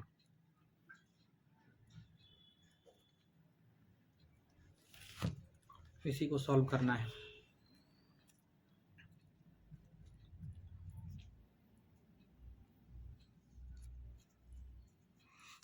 कैलकुलेशन बहुत ज़्यादा है, आप इसको कैलकुलेट करिएगा, ठीक है। मैं इसको भी छोड़ दे रहा हूँ, कैलकुलेशन है यहाँ से इसको और इसको, इसमें से 22/7 कॉमन लेके कैलकुलेट कर लीजिएगा, इसका सी आंसर आएगा। फार्मूला सब आपको मैंने बता दिया। एक सेकंड दीजिए, मैं जरा AC ऑन कर दूँ। निम्नलिखित में से कौन सा समीकरण XY में रैखिक नहीं है। रैखिक के लिए पावर 1 होना चाहिए। देखिए यहाँ सॉल्व करिएगा, ये तो रैखिक आएगा, यहाँ XY आएगा, यहाँ भी XY कट जाएगा, तो ये रैखिक नहीं रह जाएगा। बात समझ में आया। यहाँ पे आएगा, हाँ आएगा, यहाँ XY में रैखिक रहेगा।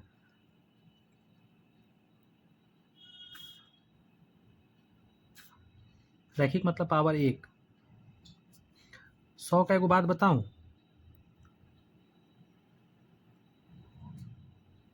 इसका आंसर में थोड़ा सा समझ के सॉल्व करके देखना पड़ेगा लगता है।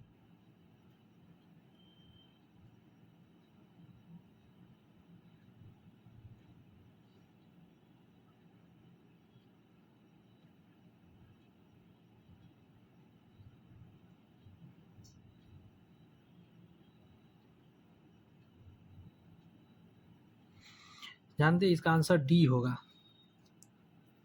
कैसे मैं बताता हूँ, इसको सॉल्व करिए, आपको एक्स वाई आ जाएगा।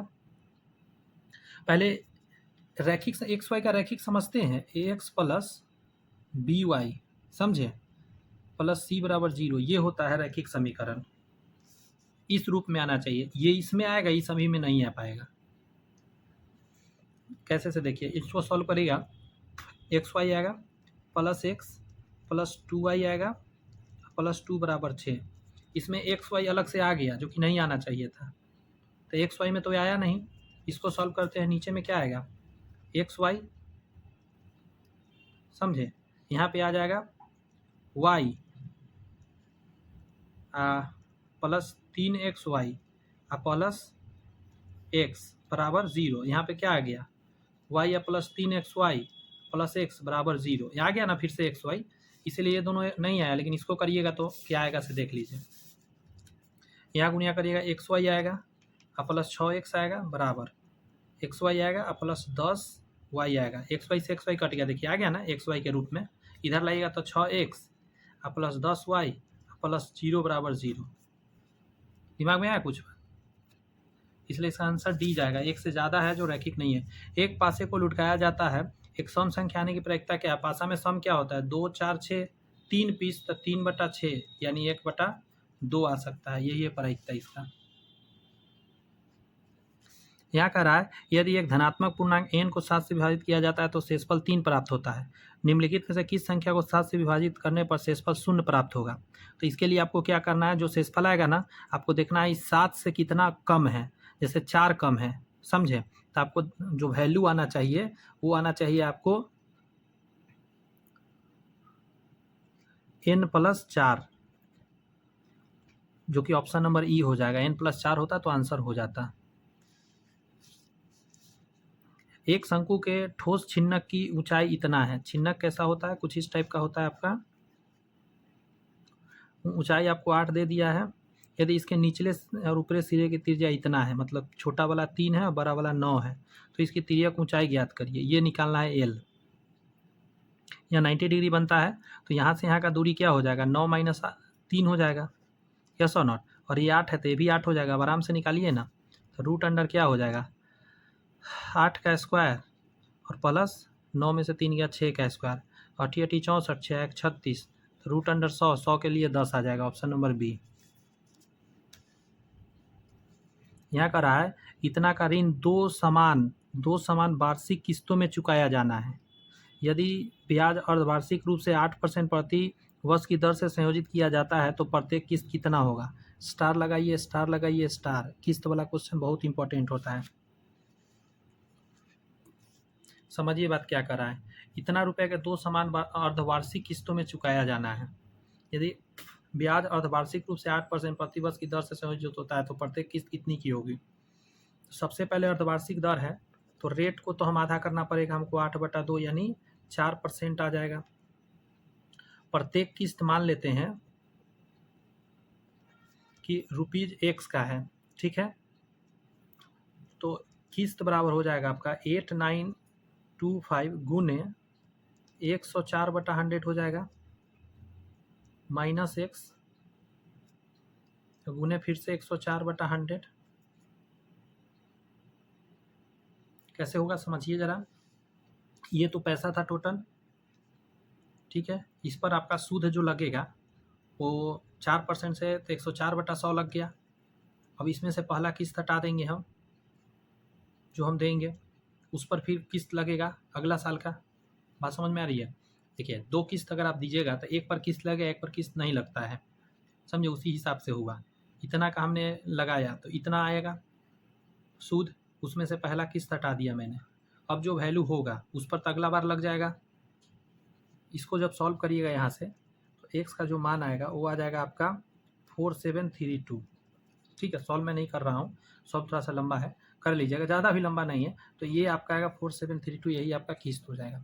वैसे किस्त वाला का स्पेशल क्लास में करा रखा हूँ, जो कि सबसे बेहतर वो मेथड है, ठीक है। उसके लिए मुझे बहुत कुछ बताना पड़ेगा, अगर यहाँ वो बताएंगे तो उसके लिए आपको जाकर देखना पड़ेगा। एक रुक्मिनी पब्लिकेशन का एक किताब है, ठीक है, उसमें सिर्फ मैथमेटिक्स का है आपका दिया हुआ, प्लेलिस्ट बना हुआ, रेड कलर का उसका थंबनेल होगा, पूरा लाल, उसके ऊपर मेरा पिक्चर होगा, उस पर कुछ कुछ लिखा हुआ होगा, मैथ्स का है, कंप्लीट मैथ्स है उसमें, उसमें जाके देखिएगा SI मतलब SI का सिंपल इंटरेस्ट का सबसे ज़्यादा इसी का किस्त का सवाल पूरे यूट्यूब पर ना मिलेगा, इतना अच्छा से मैंने उसमें बताया है, सारे किस्त वाले उसमें मैंने सॉल्व किया है, उसको जरूर एक बार जाके देख लीजिए, यूट्यूब पर ना मिलेगा, मैं गारंटी देता हूँ उतना अच्छा अंदाज में।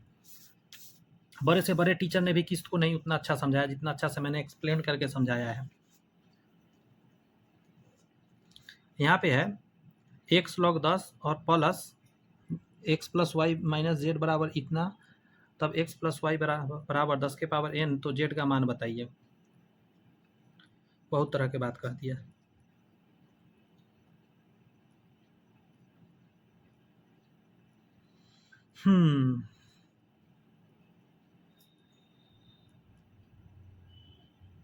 एक काम करते हैं, इस z को इधर भेज देते हैं, तो क्या हो जाएगा 2z बराबर, इसको इधर ले आइए, x log 10 x plus Y और plus y log 10 x plus Y. अब 2z का 2z रहने दीजिए, इसमें से कॉमन ले लेते हैं, समझे, x प्लस वाई को कभी कॉमन, 1 मिनट रुक जाइए रुक जाइए रुक जाइए,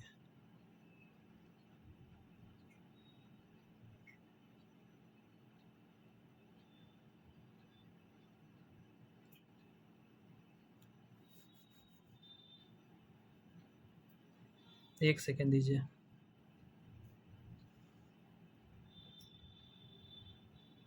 अगर प्लस में रहता है तो आप उसको गुना में लिख सकते हैं, लेकिन प्लस का मतलब गुना होता है इसमें,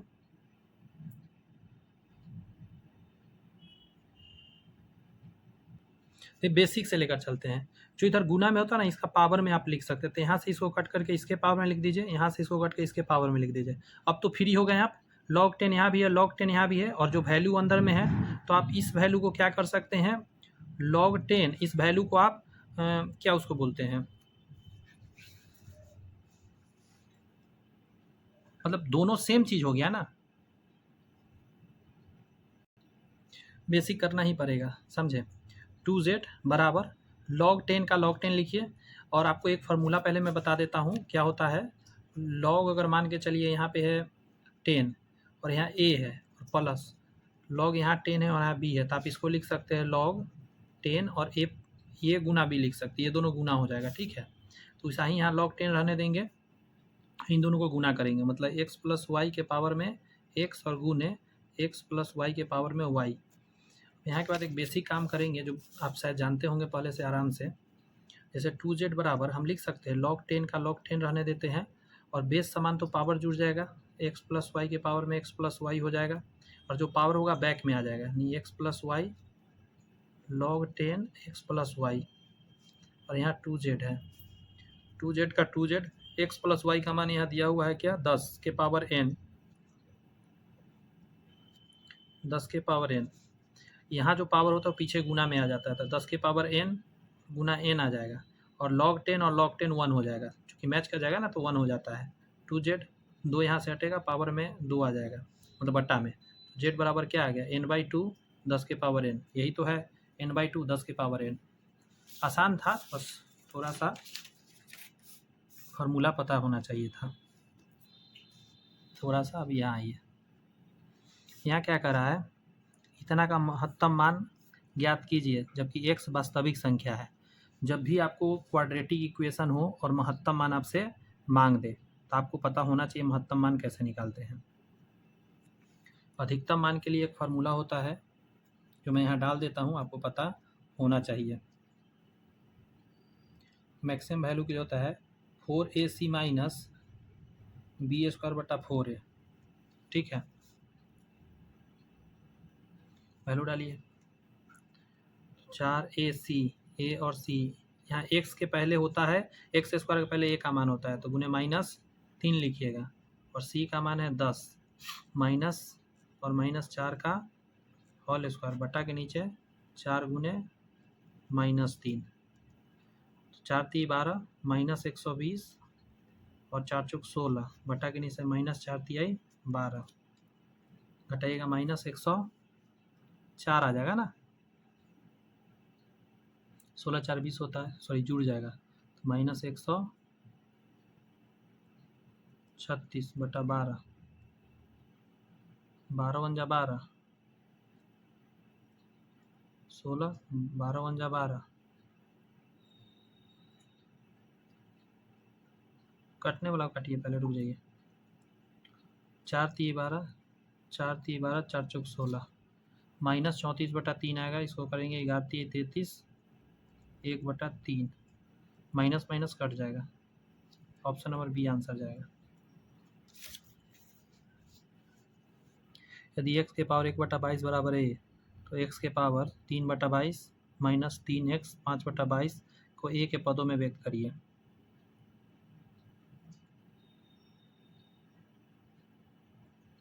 ओके,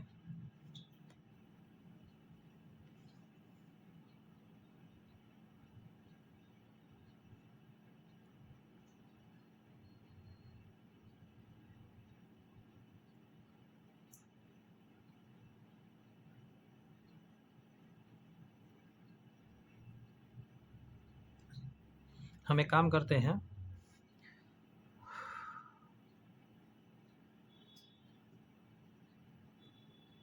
कुछ मिस प्रिंट है इस क्वेश्चन में, समझे, ऑलरेडी यहाँ 22 दे दिया है जबकि है नहीं 22। ये जो है आपको x के पावर 3/11 है, समझे, यहाँ पे इस क्वेश्चन में मिस प्रिंट हो रखा है कुछ। अब इसको सॉल्व करेंगे ये वैल्यू से, x के पावर 3/11 माइनस 3x 5/22,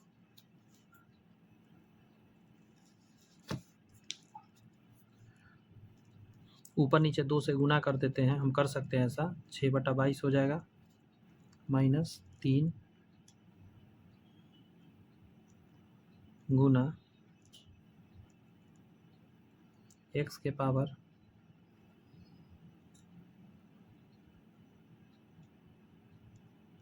5/22,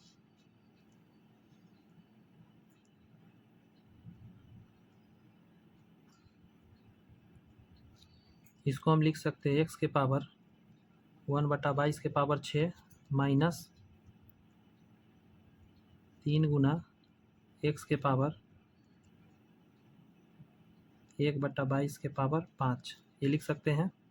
इसका वैल्यू ऑलरेडी हमको पता है a, तो a के पावर 6 माइनस 3 गुने a के पावर 5, ऑप्शन नंबर ए आ जाएगा। इस क्वेश्चन में ध्यान रखिएगा, यहाँ ये होना चाहिए, गलत प्रिंट है।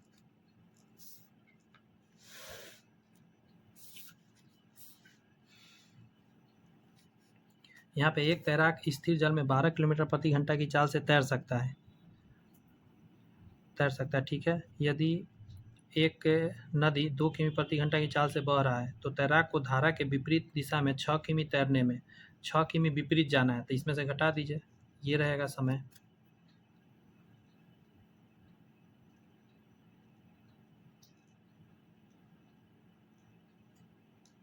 गुने 60 कर देते हैं, मिनट में आंसर आ जाएगा अपने आप, 0 से 0 का 36 मिनट लग जाएगा, सी आंसर हो जाएगा।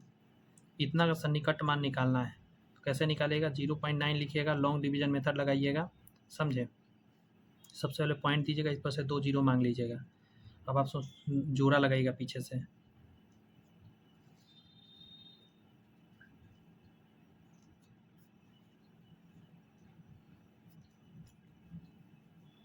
जितना मन उतना जीरो मांग सकते हैं, इसके लिए बेफिक्र रहिएगा।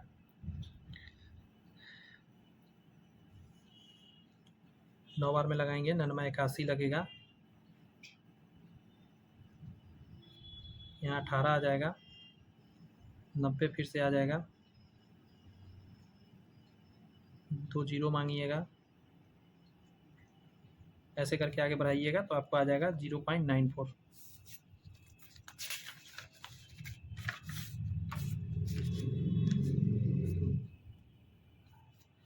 110 कह रहा है, इसको सॉल्व करिए तो 15 के पावर 15 है, 15 के पावर 2.5 प्लस x हो जाएगा, क्योंकि बेस समान गुना में हो तो पावर जुड़ता है। 15 से 15 गया, अब ये आके घट जाएगा, 15 में से 28 जाएगा, 12.5 बचेगा। यही आंसर हो गया। आइए यहाँ के बाद अब साइंस देखते हैं। यहाँ क्या लिखा है, तेल से अंशतः भरा हुआ तेल का एक टैंकर समतल सड़क पर आगे की ओर एक समान त्वरण से जा रहा है। तेल का मुख्य पृष्ठ क्या होगा, आगे एक समान त्वरण से बढ़ रहा है। दिमाग लगाइए, तो आंसर क्या हो जाएगा, परवलयी वक्र का आकार लेगा, मतलब गोलाई शेप लेगा। ये सब डायरेक्ट याद रखना पड़ेगा अच्छे से आपको इस क्वेश्चन को, अच्छा क्वेश्चन है ये। आगे कराया, जिस प्रारंभिक प्रक्षेपण कोणों के लिए एक प्रक्षेपण समान क्षैतिज परास तय करता है उस मान को क्या बोलते हैं। तो याद रखिएगा उसको 30 डिग्री या 60 डिग्री जो है ये वैल्यू आपको याद रखना होगा।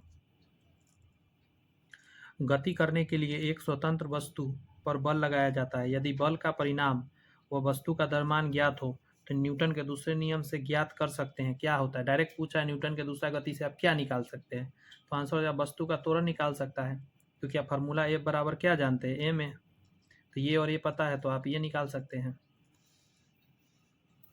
आगे क्वेश्चन आपके सामने है, 2 किलोग्राम का द्रव्यमान का एक डोरी के द्वारा 5 चक्कर प्रति मिनट की प्रारंभिक चाल से घुमाया जाता है। त्रिज्या नियत रखते हुए डोरी का तनाव बढ़ाकर दुगना कर दिया जाता है। परिणाम कोणीय चाल लगभग कितना हो जाएगा। सॉल्यूशन जब मैं PDF दूंगा उसमें देखिएगा, इसका आंसर 7 फिलहाल हो जाएगा चक्कर पर मिनट।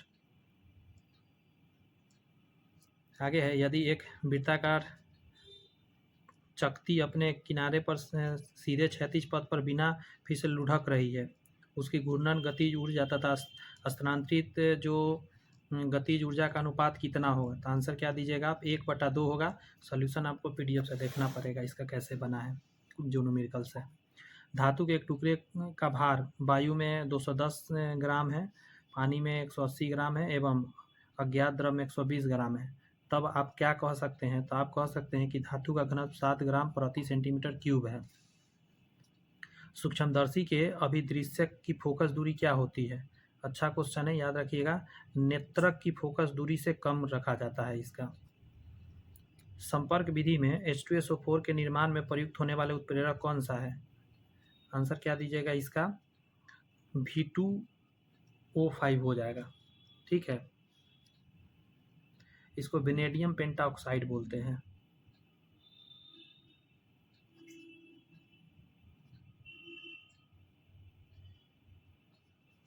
निम्नलिखित में से कौन सा रसायन फल पकाने में सहायक है। तो फल पकाने में ऐसे तो है कोई और, लेकिन इथेफॉन दिया है तो इससे आपका काम हो जाएगा। इथेफॉन भी पका देता है फल को। यौगिक CXHY में 75% कार्बन है। यौगिक का सूत्रभार क्या होगा। तो आंसर होगा आपका 16। सिल्वर क्लोराइड का अपक्षेप निम्न में से किस अभिकर्मक में घुल जाता है। सिल्वर क्लोराइड के अपक्षेप जो है ना, जलीय अमोनिया जो होता है ना, जलीय अमोनिया में घुलता है। इसका आंसर ये जाएगा, ई देना पड़ेगा, ऑप्शन में नहीं दिया हुआ था। निम्नलिखित में से यौगिकों का कौन सा युग्म ग्रीन हाउस प्रभाव प्रदर्शित करता है। ग्रीन हाउस प्रभाव कौन करता है, तो CO2 और O2, ये जल वाष्प की बात कर रहा है यहाँ पे। फ्लोरीन, क्लोरीन, ब्रोमीन तथा आयोडीन तत्वों के इलेक्ट्रॉनिक बंधुता के बढ़ते क्रम कौन सा है। तो ये सब तो याद रहना चाहिए। आंसर हो जाएगा क्लोरीन ज़्यादा है, फ्लोरीन, उसके बाद ब्रोमीन, फिर आयोडीन, ऐसे होगा। कीप, ठीक है, कोशिकाओं की उपस्थिति किसकी विशिष्ट लक्षण माना जाता है। तो आंसर कहिएगा स्पंजों में कीप कोशिका। मिलर के प्रयोग सिद्ध हुआ था। मिलर का प्रयोग ने क्या किया था, जटिल कार्बनिक यौगिकों आदि का पृथ्वी पर बने कैसे उस पे उसका प्रयोग किया था मिलर ने। यहाँ पे आपका कि एक्स किरणों द्वारा अस्थि भंग का पता लगाया जाता है, परंतु शरीर पर इस किरणों का अधिक प्रभाव अधिक नहीं डालना चाहिए, क्योंकि जैसे हड्डी वगैरह टूटा है तो पता तो करते हैं, लेकिन ज़्यादा नहीं डालना चाहिए। इसका रीज़न है कि एक्स किरणों का जनपदों पर बुरा प्रभाव पड़ता है, समझे, जिससे संतानें प्रभावित हो सकती है। आगे है, स्लाइडेन एवं स्वान नामक वैज्ञानिक का संबंध किससे है। तो आंसर क्या होगा, कुस्का मत से है। कुस्का के बारे में बताते हैं ना, शो कह रहा है। थोड़ा जूम करूँ क्या, बताइए, थोड़ा नीचे करना होगा। जीवाणुओं में शोषण कैसे होता है, तो उसको प्लाज्मा झिल्ली में होता है। अच्छा क्वेश्चन है, ये भी अच्छा था। पर है क्रांतिक तत्व यानी क्रिटिकल एलिमेंट्स है, तो आंसर हो जाएगा NPK को क्रांतिक तत्व में डाला जाता है। यहाँ है आपका कि एक वस्तु किसी पर्दे पर 60 सेमी की दूरी पर स्थित है। एक उत्तल लेंस को इसके बीच दो विभिन्न स्थानों पर रखने पर पर्दे पर 2 बार वास्तविक प्रतिबिंब बनते हैं। यदि प्रतिबिंब की लंबाई इतना सेमी और 4 सेमी, तो वस्तु की वास्तविक लंबाई क्या होगी? तो आंसर हो जाएगा 6 सेमी। आप जाकर इसको PDF से देखिएगा। सबसे छोटे RNA अणु कौन से होते हैं? बहुत इंपॉर्टेंट क्वेश्चन, बहुत ज़्यादा। तो tRNA जो होता है वो सबसे छोटा माना जाता है। अगला है आपका प्रथम स्तनियों की उत्पत्ति कहाँ पे हुई? तो डायनासोरों के साथ साथ।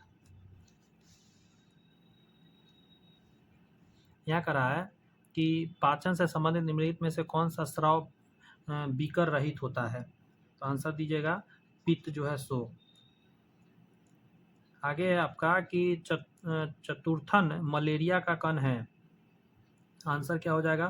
प्लाज्मोडियम मलेरियाई। जयांग प्रदर्शित करता है।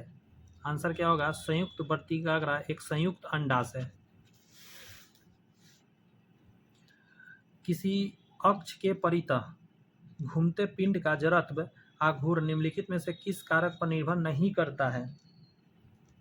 तब कोणीय वेग पर निर्भर नहीं करता है। ऊर्ध्वाधर वृत्ताकार गति में किस स्थिति में डोरी में तनाव न्यूनतम होता है? आंसर दीजिएगा उच्चतम स्थिति में। जी का एस ऊपर करते हैं।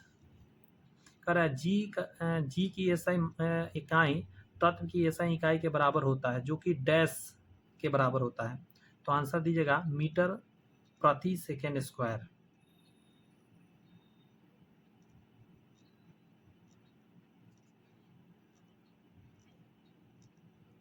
यहाँ पे है आपका थर्मामीटर में पारे का प्रयोग क्यों किया जाता है? तो आंसर क्या दीजिएगा? यह तापमान के साथ आयतन में रैखिक भिन्नता दर्शाता है। अगर किसी पिंड का हवा में भार 100 ग्राम है और पानी में डालने पर भार में 92 ग्राम है, तो उस पिंड का आयतन कितना होगा? अच्छा क्वेश्चन है, कंपेयर से निकाल सकते हैं VDG से। आंसर 8 cc हो जाएगा, क्यूबिक सेंटीमीटर। यहाँ पे है CuO copper oxide plus hydrogen, तो Cu प्लस H2O का समीकरण निम्न में से किसका एक उदाहरण माना जाएगा? तो आंसर क्या हो जाएगा? रेडॉक्स का माना जाएगा। यहाँ है परमाणुओं के बारे में मॉडल। परमाणुओं के बोर मॉडल निम्नलिखित में से क्या सत्य है? तो आंसर कहिएगा। यह मानता है कि इलेक्ट्रॉनों का कोणीय संवेग परिणामित है। आगे कह रहा है कि SnCl2 plus ApCl2 SnCl4 plus 2Ap किस अभिक्रिया का एक उदाहरण हो सकता है? तो आंसर हो जाएगा रेडॉक्स का ये भी उदाहरण है। 3D संक्रमण श्रृंखला किससे शुरू होती है और किस पर समाप्त हो जाती है? तो आंसर हो जाएगा आपका स्कैंडियम और जिंक। स्कैंडियम से शुरू होकर जिंक पे खत्म होती है।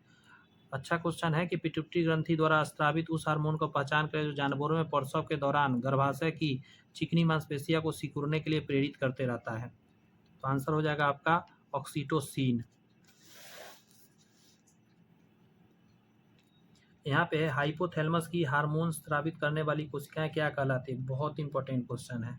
इसको न्यूरोसेक्रेटरी कोशिकाएं बोलते हैं। यहाँ क्या दिया गया है कि फ्लोएम में भोजन की दिशा क्या होती है?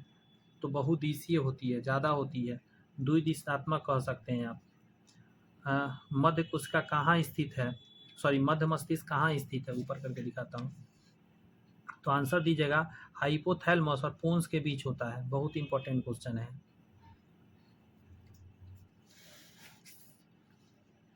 यहाँ पे है निम्नलिखित में से कौन ऑक्सीजन युक्त और ऑक्सीजन रहित रक्त के मिश्रण के प्रवाह को सहन कर सकती है? तो आंसर हो जाएगा मेढक। लास्ट क्वेश्चन है कि निम्न में से किस परिस्थिति में कुंडली में प्रेरित विभवांतर सर्वाधिक होगा? ये तो न्यूमेरिकल जैसा फिर क्वेश्चन है। इसका आंसर हो जाएगा, आपको पता है क्या? चौथा पॉइंट, कुंडली और छर समझे, चुंबक दोनों 2 मीटर पर सेकंड की चाल से एक दूसरे की ओर गतिमान होने पर। कैसा रहा सेशन मुझे कमेंट्स में मुझे बताइएगा। चैनल सब्सक्राइब करके बेल आइकन प्रेस करके रखिए ताकि आने वाला वीडियो आसानी से आपको मिल जाए। इसके और भी सेट्स जो आपने नहीं देखा है या प्रीवियस ईयर क्वेश्चन है इसी में, जो सबसे मैं लास्ट वाला जो सेट पहले सबसे पहला कराया था, वो सब प्रीवियस ईयर क्वेश्चन था, कैसे कैसे एग्जाम में अभी तक आया है। अगर आपने नहीं देखा है तो वो सब जाके देख सकते हैं, प्लेलिस्ट बना हुआ है। इसका PDF टेलीग्राम पर अपलोड होगा, तो आप टेलीग्राम ज्वाइन कर लीजिए ताकि PDF आसानी से आपको मिल जाए। Bye bye, thank you.